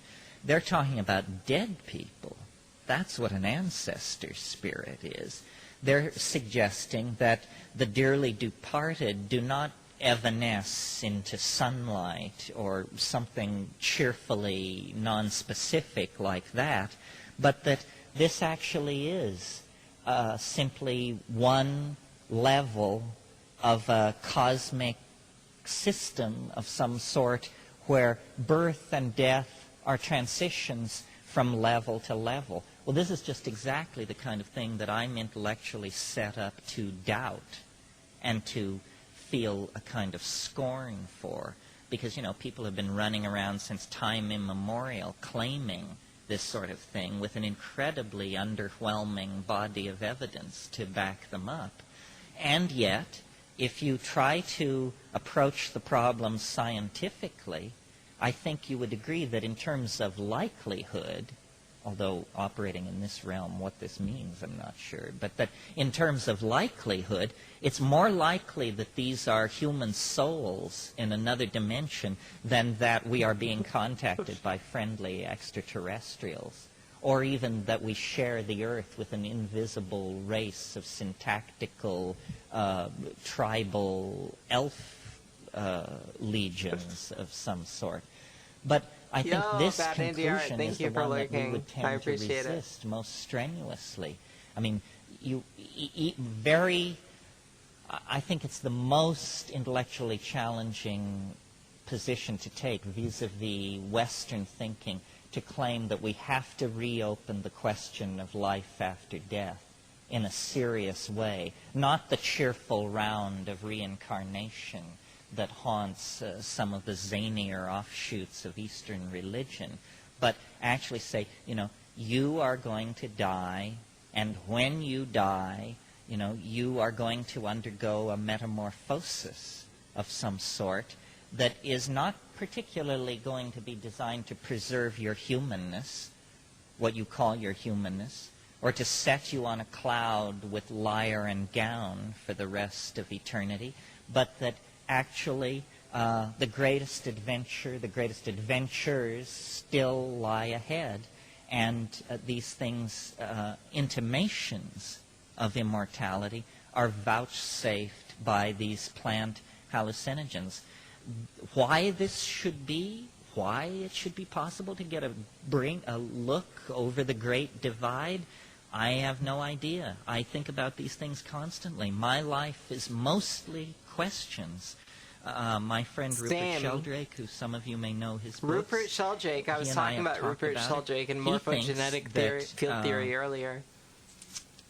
there is a chemistry of dying, that in the same way that there is a chemistry of giving birth, there is a chemistry of dying, and that DMT parallels and anticipates this. He calls it not a hallucinogen, but a necroptic substance. It actually anticipates the death state itself. I once had the fortunate opportunity of being able to turn a very prominent Tibetan Lama onto DMT, a name that you would recognize, although not one of the top 5, but a more wizened, older, stranger character.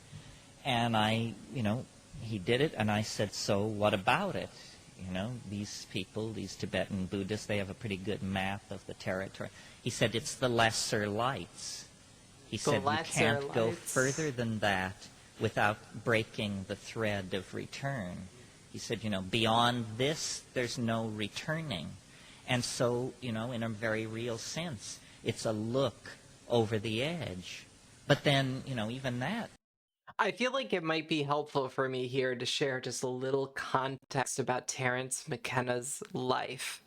We're listening to Terrance Mckenna, and Terrance Mckenna went to school for art theory, art history, but ended up becoming an ethnobotanist, also studied butterflies for a really long time. But Terrance Mckenna went around all the world to all these different tribal villages, and he literally ingratiated himself into their societies. He was living with them for months and months at times, and trying to really do drugs with them in the ways that these shamanic villages truly did, in the most legitimate way, and was trying to come up with a way to sort of mediate and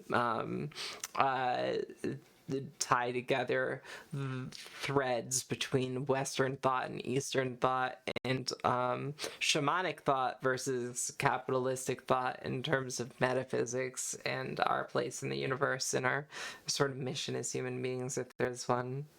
So that's just some context for what Terrance Mckenna is talking about with all this psychedelic drug use, because the role of the shaman is very crucial to Terrance in our coming sort of confrontation with our technological evolution.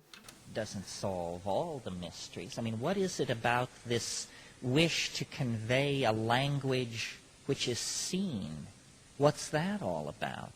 Is it that perhaps language has always been a gift from the other?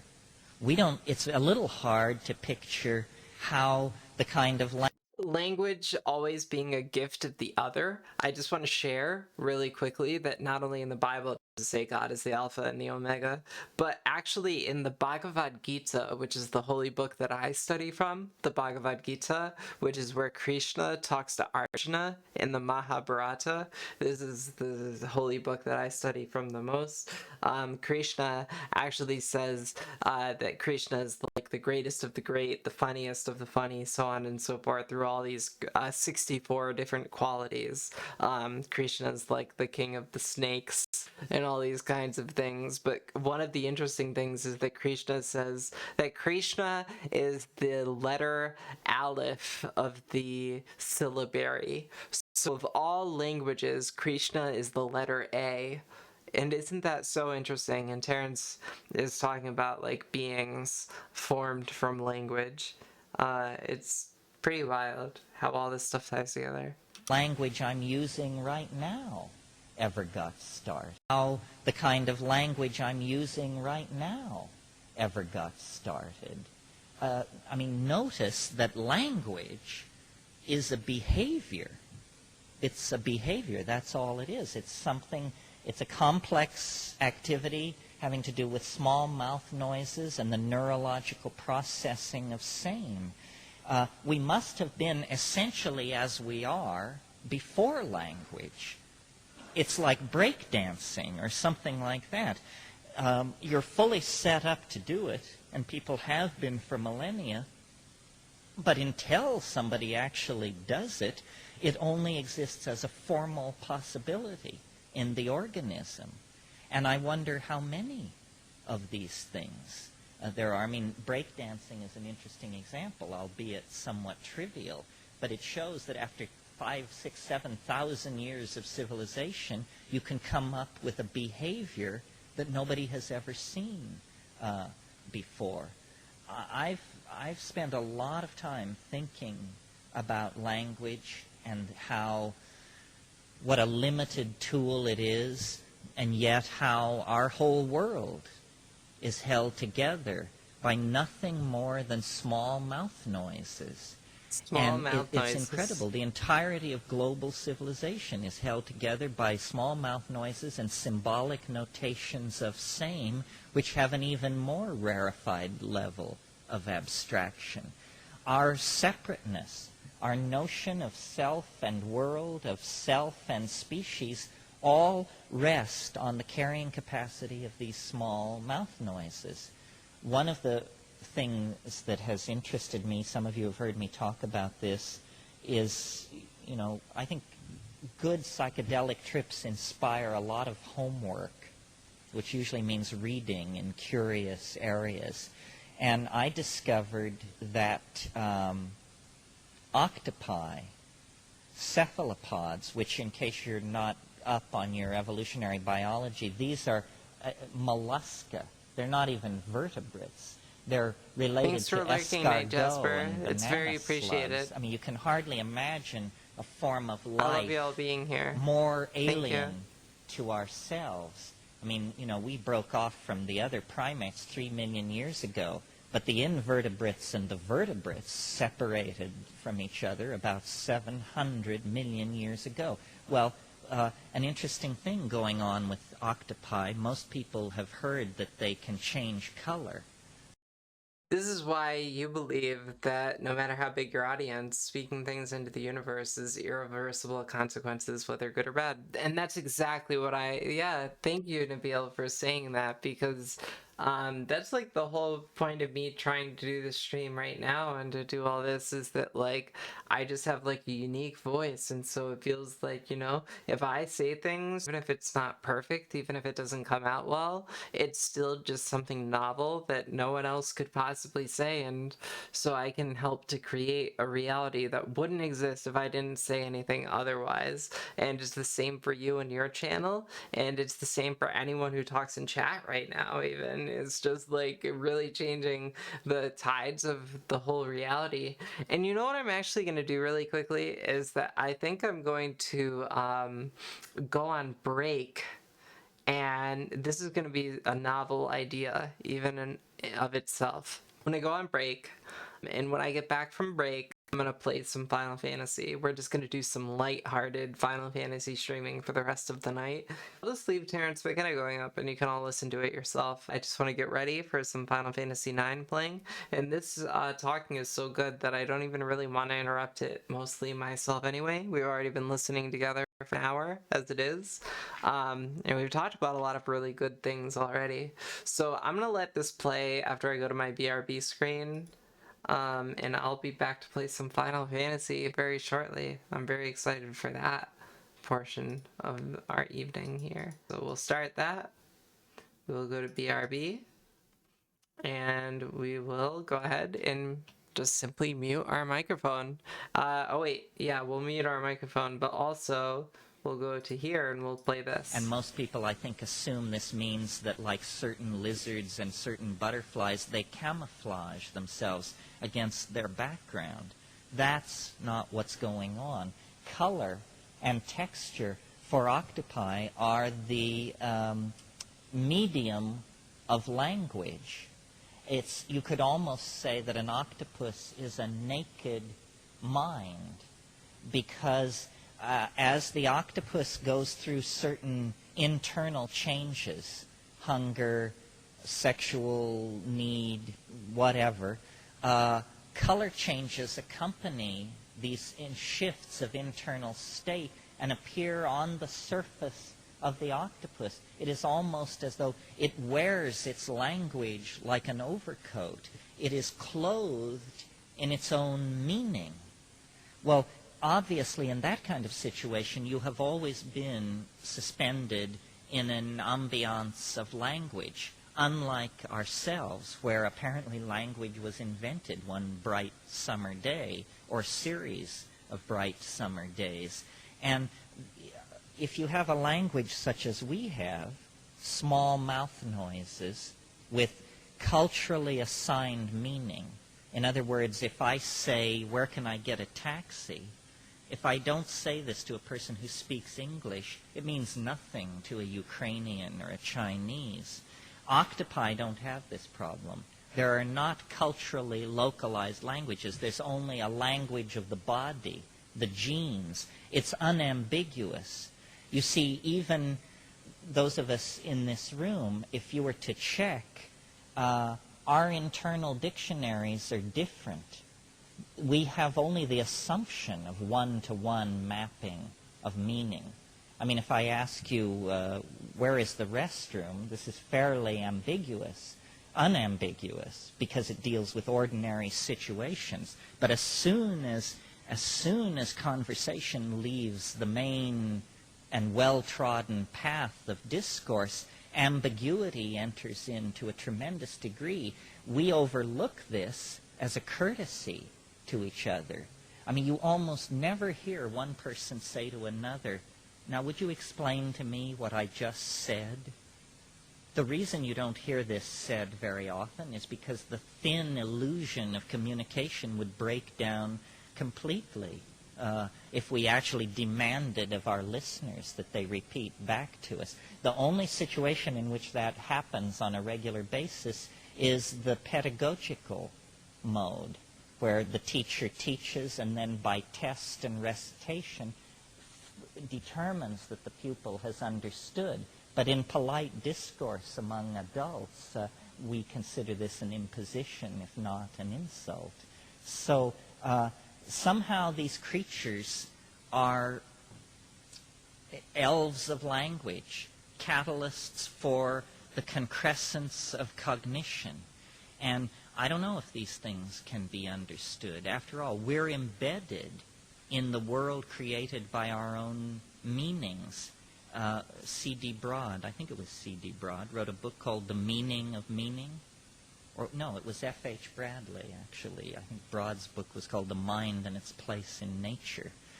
Probably these two should be read back to back, just to see how positivists handle these kinds of problems. The meaning of meaning is a real problem, but it also tends to be solipsistic or tautological. Can we expect brain to give a full accounting of brain? Can we expect mind to give a full accounting of mind?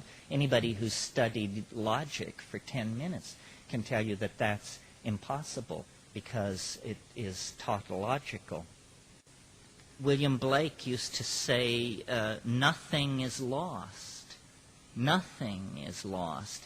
And this seems literally to be true. It seems as though, something once articulated, a statement, the reverberations are unto the last syllable of recorded time. Somehow it's all there. Now, when I said these things approached and spoke in English, I didn't mean to make it sound as mundane as it might sound.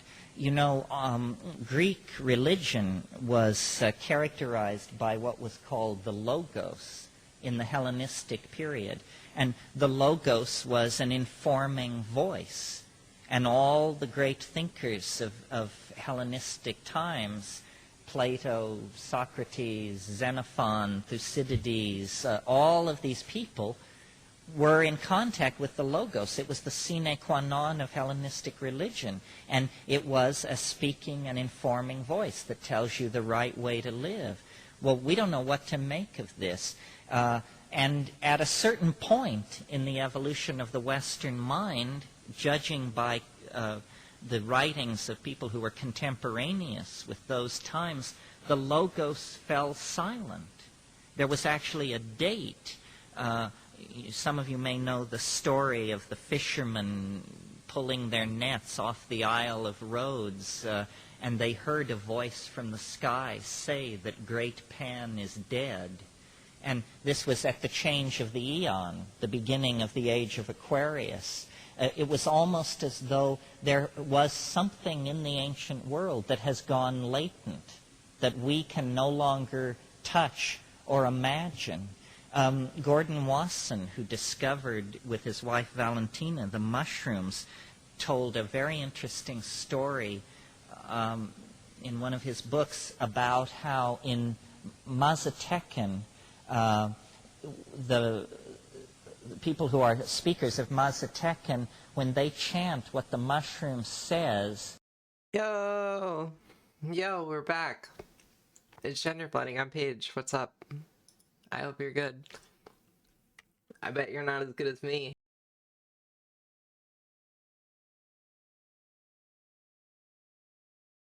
So that was good. Yo, there's Nabil. Good to see you. Thank you so much. Everyone follow Nabil if you haven't. I feel like everyone who's probably in chat has followed you already. But maybe not. And if you're in chat and you haven't followed me, please follow me as well. Follow both of us. Your chips have nothing on your pizza. Yeah, well, you're probably right. Our sound is good. Oh, hey, continues fine in this case. Let's see where our audio is. It's a little bit high, it seems like to me, but let me know if the music of the game is too loud or appropriate. I'm turning it down slightly. I was thinking maybe around there is okay, so hopefully that's okay. Hope you all have pizza of your own tonight, or nachos, or whatever. Only had like 5 chips, so it was really not a lot of chips. Let's go get the Stelazio, actually, before we do anything. We have 4 Stelazio, so we're gonna go hand those in, but we'll check out Unexpected Visitor as a video really quickly. Dagger's here in the auction house, and she thinks she can find Super Sop, but actually she's just finding Kuja up in the balcony. What's he doing there? I guess we'll find out soon. Please let me know if you have any questions about the trans experience or our ascent into technology. I'll be free to talk about it forever. But if not, that's cool too. We can just talk about Final Fantasy IX and how trans this game is. Please bring the Stelazio up. The Queen will gift you with a ward when you do. I'm collecting Stelazio. Here's Cancer. Will you give it to me? Yeah, sure, yeah. No problem.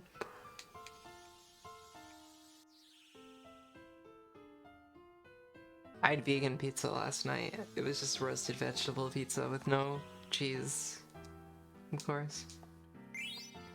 All the pizza I have has no cheese, actually. I didn't even pay attention to the item that we just got. Maybe it was 2,000 gold. Pure vegan pizza. Nice. Love it. I almost got a pure vegan cheese pizza tonight. I might eat some like vegan chicken nuggets later with some like french fries or something. We'll see. I may have a veggie burger instead. I also have those in the freezer. I think that was my last Stelazio here to give.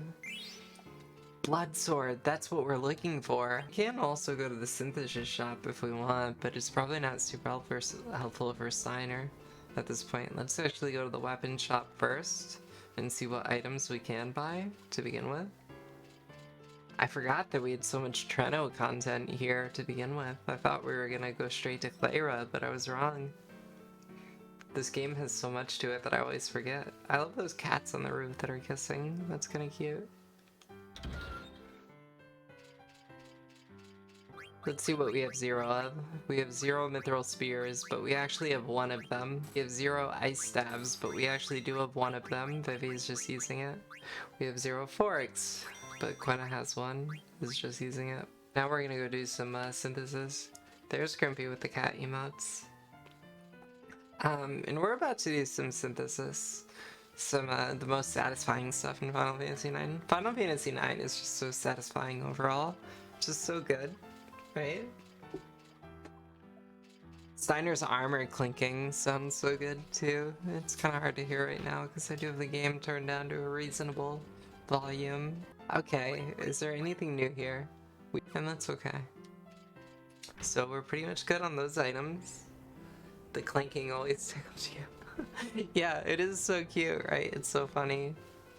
It's a good sound effect too, genuinely. It's nice. We are gonna level up Steiner slightly outside of Treno here. We're just gonna save before we do it so that if we die, which is possible. Oh, you can't leave until you find the princess. Okay, I guess we gotta find the princess. It's not gonna let us go without. Let's see what the fight is to begin with really quickly. What's that monster down there? Can I fight it? That's not very vegan of me. But that's okay, because it's a video game, and this monster is data, not blood and organs. Yo, you should all read the Magic the Gathering books. I mentioned them earlier in the stream, they're so good. With the blood sword, this fight should probably be no problem, unless this creature can one-hit me. Then I'll be fucked. Because it can one-hit me. Let's see. I think I'm fucking good. I think I will not lose this fight. I just did 500 damage though, so unless it one-hits me, I think I'm good. I'm good. I'm fucking good. There's no way I'm gonna lose this fight. There's a 0% chance that I will lose this fight at this point, I think. I forget what you get for even winning. Yeah, here it is. Yeah, I'm pretty good with the blood sword there. Here's your prize. A Tonberry card. I wonder if it was a good Tonberry card. Let's see. Sometimes you get shitty ones. That one's a shitty one. It only has 2 arrows. It's not very good. How can you find the super soft when she has to listen to you? Steiner doesn't know. Dr. Tot is the super soft. We have to find Dr. Tot. I can play this song on piano. I should add it to the stream one day. Why the heck are we leaving the city? Marcus says. I was gonna farm, but I don't think I'm gonna. I was just sort of seeing what would happen if I did that. We'll come back here when we have the red chocobo and we can dig into the mountain. Marcus is off to the bar. How come, like, every time there's an RPG, like, the default thing for the characters to do is go drink? I feel like they don't even want their characters to be, like, alcoholics, but that's just what they do. Okay, here's the next part of the game. I think there's a really sick perspective in the next scene. We're ready. Princess. This perspective in the next scene is so good. There's only one man we call boss. I know who that is. It's Baku. I love these perspectives. Look at Steiner chasing. It's so good. It's like an I Spy book. Look at the background. It's so beautiful, right? It's so amazing. And there's Baku just waiting for us. What a good story. Do you know what breaking and entering is a crime? You need to make sure you don't steal anything else. I'm coming along. It's my duty to protect the princess from bad influence. Do whatever you want. Do you have any thoughts of your own, Steiner? Don't talk back to me. I'm escorting the princess. Thought you would have changed after being with Sedaine, but you ain't changed. Do you know why you're here? What do you mean? Let's just go. Steiner does infantilize the princess. I think a lot of the characters in this game do that. Not bad, better if I didn't have to see those vermin and the ugly elephant lady. Kuja, you're so mean. They offend your senses. You must be tired. Will you be headed to Clara then? Yes, I will trust you deliver them. Certainly I shall prepare now. By the way, did you see a pretty lady in the crowd? The canary. A little throwback to I Want to Be Your Canary. She flew into her cage of her own free will. I too will welcome you home with open arms. Is that Garland? This is the perspective I was talking about. Look at this perspective. It's so sick. Games don't really mess around with perspective like this very often. It's pretty awesome. Yeah. What in the world am I doing? I'm assisting thieves in committing a crime. So Steiner is actually having some level of insight at this point. But yeah, he does infantilize the princess for sure. Focus on your duties. Steiner still is just like not woken up yet, but he's starting to like falter. She would never commit an atrocity. There must be a good reason. No thoughts of my own. That's what he was told. How can he understand the Queen's thinking? He need not worry about the ramblings of a criminal. Just think about escorting the princess home. Probably never see him again. The criminal, he was the culprit. Pulled the princess and me. Oh, and here's the perspective of the princess, of course. What a good game. What a fucking good game. It was your fault, Zidane, if you hadn't treated me like a child. And that's referring to Lindblom Castle. I wouldn't be here hunting after Supersoft to save one of your runs. There's also no music at this point in the game, which is just so interesting. The lack of music is just as interesting as the music, in my opinion. I guess that's probably a lot of people's opinion, probably. Someone's coming. I wonder if it's Dr. Tot. Scholarly man. Oh, I can't believe this. I ran out of ink on a night like this. I run out of ink every night. I gotta find more ink and go to the observatory. I've missed you, Dr. Tot. It's a long story. We're looking for the super soft. Can you give it to us? Run along, I'll give you the super soft later. Go left from the Treno entrance. Okay, we gotta go this place. Okay, I'm gonna fast forward from here. We're gonna fast forward, we're gonna fast forward. We're gonna go to the Dr. Tot's place. I love that shot. Dr. Tot. Princess, thanks for coming. Here's my abode. This reminds me of my guitar teacher. My guitar teacher is like my greatest mentor and invited me into his home to show me guitar for hours at a time, and we'd go out and have dinner together, and that's what I'm reminded of when I see Dagger meeting her sort of teacher from the castle. Reminds me of that time. I deeply regret my earlier actions. Still a straight arrow, aren't you? I'm sure you had your reasons, but I won't ask why. It's in the box right there. Please take it. Aw, Blink is such a good character. It's so good to see him get help. Now I can save my bro. Is this Gaia? Yeah, it's a map of our planet. Right now we're playing Final Fantasy. Earlier we were listening to Terrance Mckenna talking about psychedelics and sort of preparing for our coming epoch. We're gonna try and get through Clayra tonight if we can. I'd really like to get to Black Mage Village, frankly. Yeah, there's the hype. Thank you, Nabil, for sharing the hype. I'm so excited to have my own emotes one day. They're probably going to be Chocobo themed, chances are. We are sort of flying through the dialogue here, but that's okay. Once we get set up here, this is gonna go a lot quicker. I'm just gonna do a little farming on Steiner because we just want Steiner to be slightly ripped. Now we'll go ahead and we will have Steiner just fuck these things up really quickly, hopefully. Hopefully Steiner doesn't die. I chose the wrong command and I died. So we're gonna give Steiner the blood sword and now he'll be ripped to shit. That was really the crucial component that we were missing in that particular case. I'm glad that we have the continue feature available because not all Final Fantasy games have that. Okay, so we are gonna have Marcus kill Marcus, we're gonna have Dagger kill Dagger, we're gonna have Steiner kill everyone. Now Steiner's not gonna die no matter what happens. I don't even need to heal Steiner, which I thought it would. I don't know how many levels we'll get on Steiner, but we'll probably go until Steiner's at least like the level of everyone else. And I'd like to have kids one day, or at least like adopt. If not, I think that would be really amazing.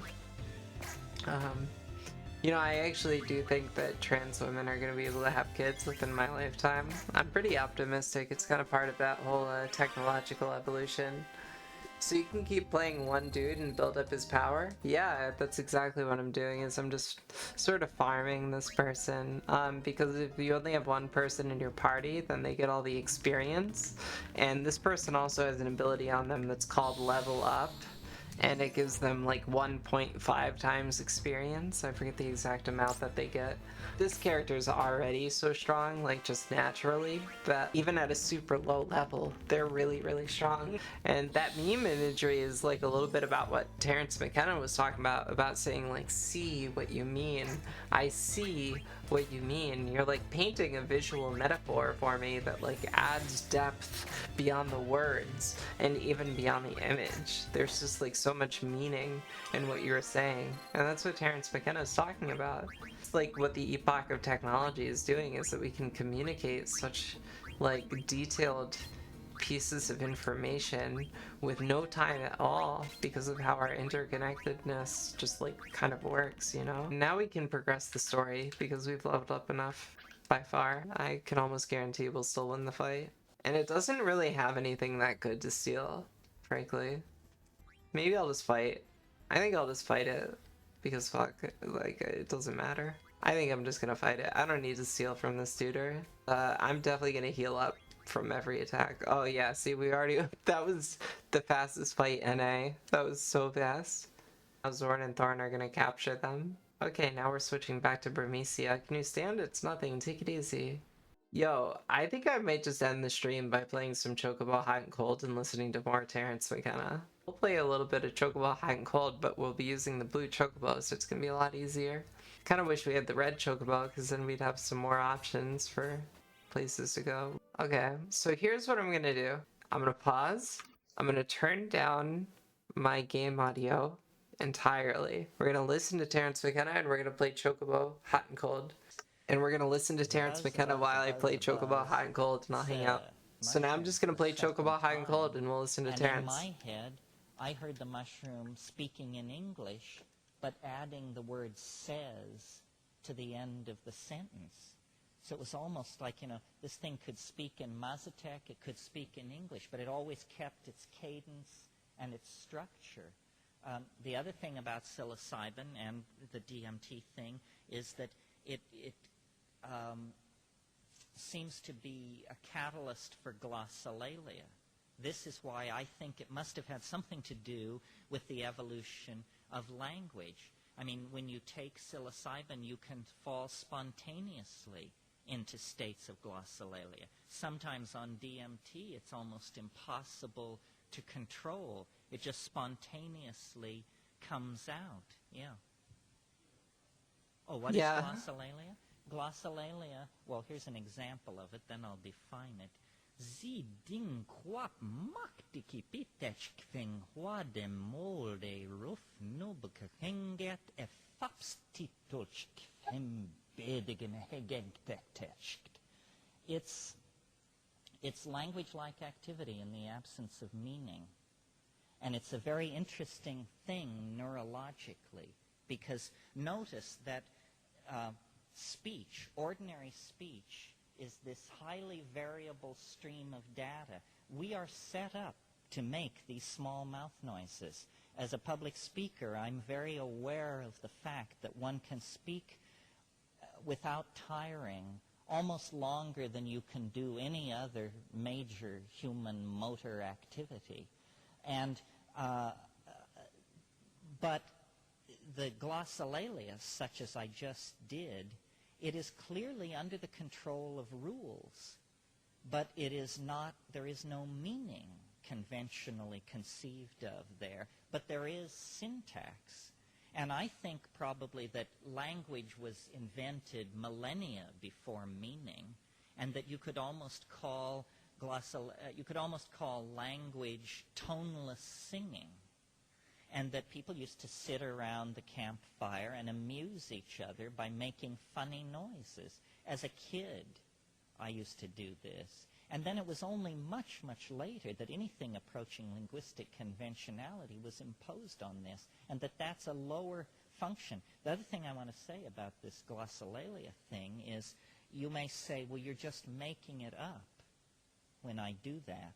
But really, the experience I have when I do it is that I stand aside, then this variable data stream comes out through my mouth.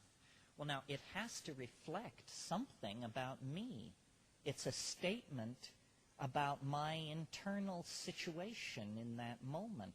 And it's evolving and changing as rapidly as if I were saying, you know, I had a migraine headache last night, and I got up about 4 and took an aspirin, and you know, I'm telling you about my situation. But the glossolalia must be speaking to something about my situation, or it wouldn't be possible to do it at all.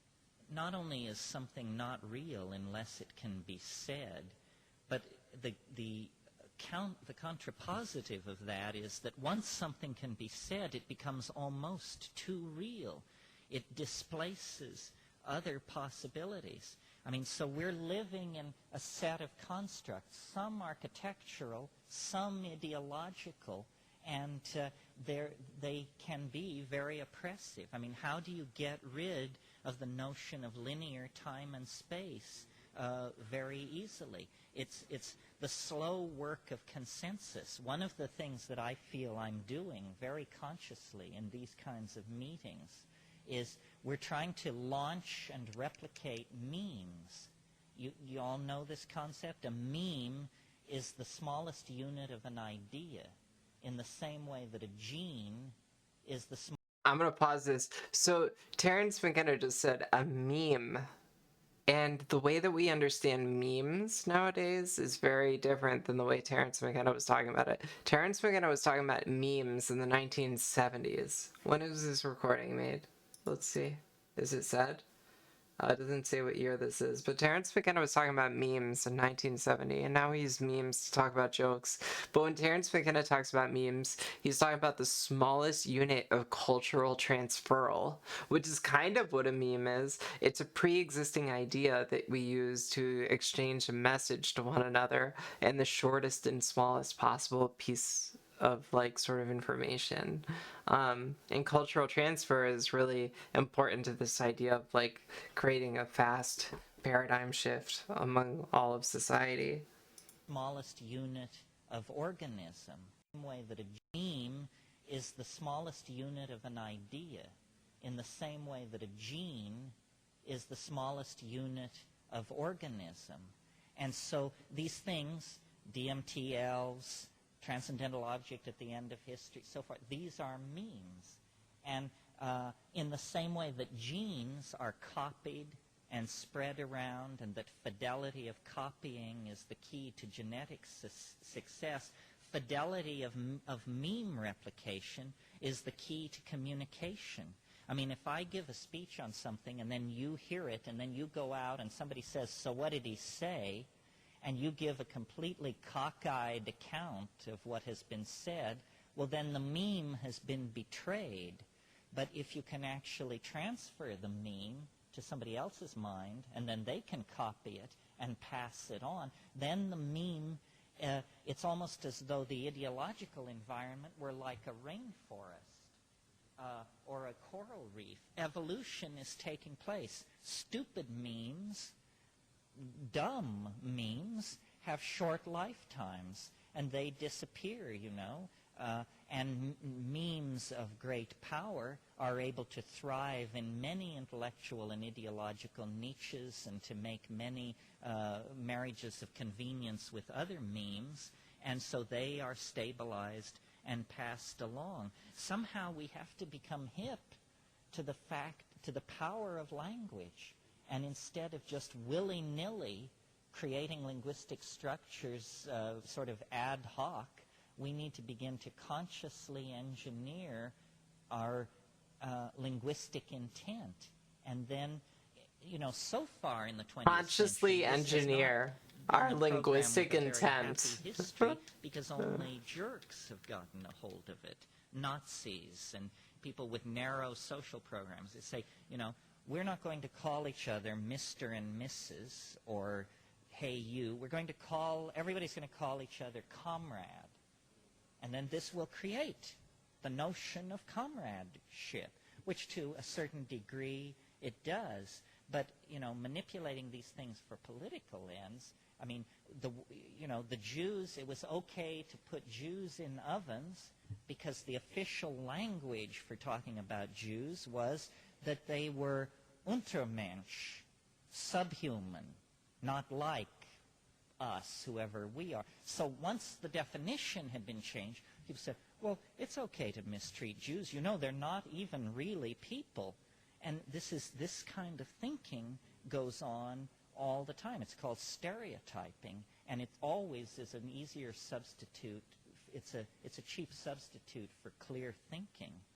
David Brown asked me the question, what about life after death? We are all comrades. With somewhat of a side You are all my comrade. The Buddhists at the folk level in India do say you cannot attain enlightenment unless your mother is dead, which is a kind of an odd notion, seeming to imply that she had to precede you into hyperspace. When you die, what you do is you literally, as appears to happen, you dissolve. And where you go is forward and backward into time, not like a gas released into time, but along the tracks and trails of the genetic machinery. In other words, you flow into your children, and you become, let's make a very simple model and say at the moment of death you become your children and your parents. A few moments later you become your grandchildren and your grandparents. You're spreading down. It's almost as though the thing which you were, which was this focus of ego and individuality, then it dies, and it's almost as though the mountain begins to slump back into the generalized pool of consciousness and being. That's why I have somewhat less patience maybe than I should have with the idea of channeling and come as you were parties and that sort of thing, because it seems to me the key to understanding the idea of reincarnation and past lives is that you were everybody.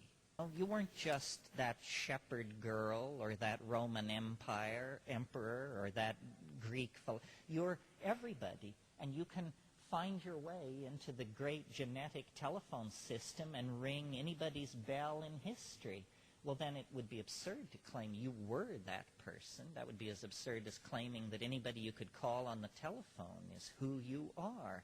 No, it's that we are everyone. And, you know, the great turning object in hyperspace that is the genetic, transdimensional object casts off glinting reflections of this personality, that personality. And astrology has a role to play here and other things. But the bottom line is we are all drawn of the same stuff. I think one of the most profound insights you can have on psychedelics, and I certainly have it, is that we are all I certainly am. You know, anybody could do my job. That's true. Anybody could do this job. Anybody could play Terrance Mckenna while you play Chocobo Hot and Cold, but nobody does. You know, in watching the rise of my own career, it's a kind of being deputized, chosen for the job. It's just they said, well, he can do it. He has the gift of gab, so give him the credit line. But it could have been anybody. Our uniqueness is real on one level, but on another level, it's fairly illusory. It's sort of a coincidentia positorum. You have to hold these two antithetical things in your mind at once in order to correctly perceive the proper level of ambiguity that's resident in reality. It ain't simple, folks. It ain't simple.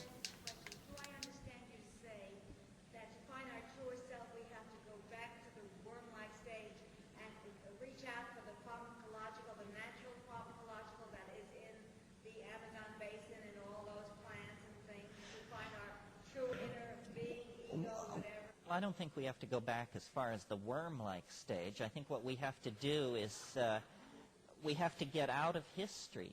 History is a con game run by frightened men and their obedient stooges. We had a moment of happiness. There was a moment of completion. I guess I should explain my position on this. You see, there have always been dominance hierarchies in primates. As far back as you go, clear back to squirrel monkeys, there are what are called male dominance hierarchies. Well, so then in us, this was interrupted by psilocybin use over a period of probably a couple of 100,000 years. The psilocybin, forget that it's psychedelic for a moment, just So in Food of the Gods, which is one of Terrance McKenna's books, and he's talked about it earlier in this very talk.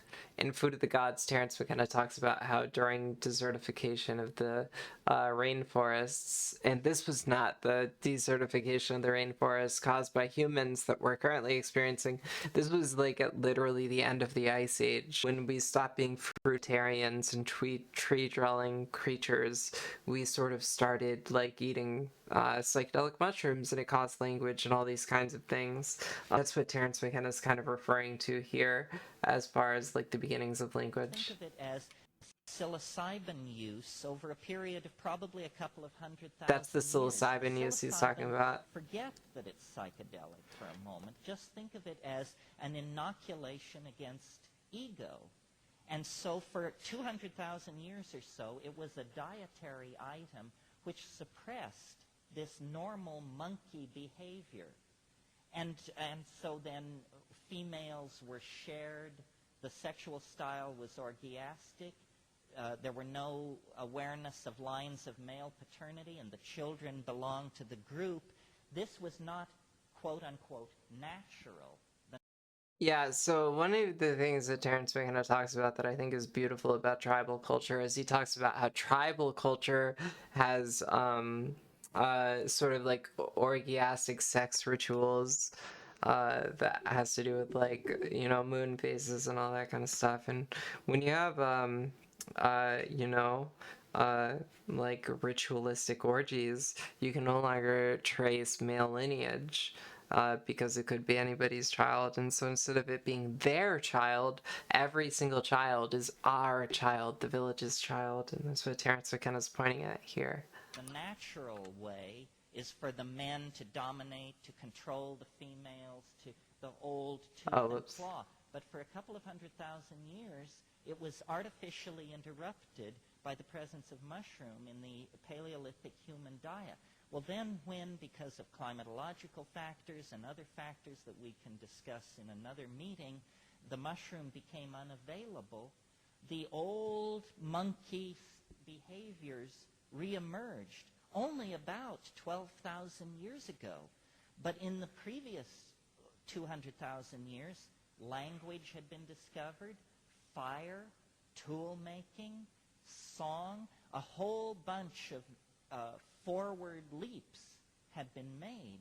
Well, then, when the psilocybin was withdrawn and the patterns of male dominance reasserted themselves in an environment where fire and language had been achieved, it exacerbated it. It made it much more nightmarish. It made it much more difficult to step away from.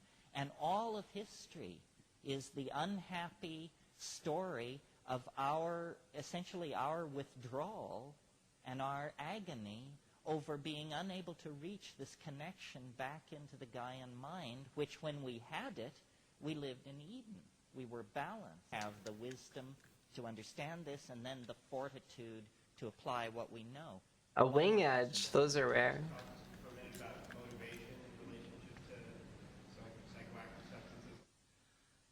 You mean motivation to take psychedelics? To take action. Well, I think, you know, that the psychedelic community is not yet recognized or named itself as a community. We're well behind gays and black people and all these other we're still trying to figure out if we are a community. And if we are a community and we have a domain of action, I think where it lies, it's not that we're all supposed to become dope dealers, it's that we're all supposed to become artists. That the transformation We're all supposed to become artists. Is the proper cultural transformation through art. What you can do with psychedelics besides blow your own mind. And I really think, you know, what we need to do is put the art pedal to the floor and understand that this is art. We are involved in some kind of enormous piece of performance art called Western civilization. And, you know, it's been a C- performance so far, and they're just about to reach out with the hook and drag us off stage unless we begin pulling rabbits out of the hat pretty furiously. I'm trying to pull rabbits. But art Possible. is ambivalent. It's not because working. Society is ambivalent.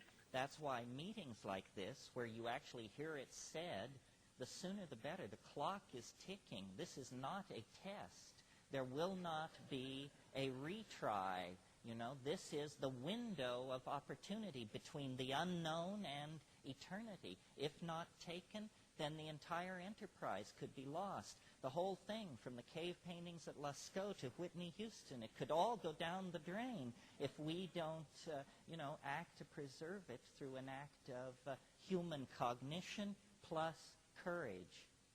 Human cognition plus the courage. rainforests themselves may eventually be saved Very large conservation organizations are attempting to do that. But the medical knowledge of how to use these plants is being lost at a tremendous rate. It will disappear in the next 30 years. There's no question about that, because these people are... 30 years has passed since he said this. Shamanism. They're moving into the cities, and you only have to break that kind of chain in an oral tradition. You only have to have a one-generation break, and the 50,000 years of accumulated medical information is gone. So even in today's high-tech world, 85% of all drugs sold over the counter can be traced to plants. So if we're serious about, a cure to aid, new kinds of contraception, new forms of psychoactive drugs, then this botanical database needs to be preserved. I think that those of us who are experienced with psilocybin are in a position now to offer answers to one of the most perplexing questions in the entire field of biology, which is, how did it happen that over a very brief period of time, less than 2 million years, the brain size of our species doubled, and in doubling became the fastest transformation of a major organ ever recorded in the history of the evolution of life. This is according to Lumsden, who's a very respected evolutionary biologist. This is a truly perplexing problem for evolution. It would be perplexing were it to occur anywhere in the animal phylogeny. But what's of particular embarrassment here is that it occurs in the phylogeny of the animal who invented the theory of evolution. So, it's particularly embarrassing. If we can't account for our own evolution, what depth and breadth has the theory when applied to the rest of nature? And one notion has been that you're looking for a transitional skeleton or intermediate forms. This has now been given up. And by looking at this problem, I have sort of been able to, I think, generate let's call it an idea, a myth, a fantasy, an explanation. Oh, what is glossolalia? Glossolalia, well, here's an example of it, then I'll define it. Sie ding quap maktiki pitech kving hua de molde ruf nubke henget e fapstitulch kvem bedigen hegegtetescht. It's language-like activity in the absence of meaning.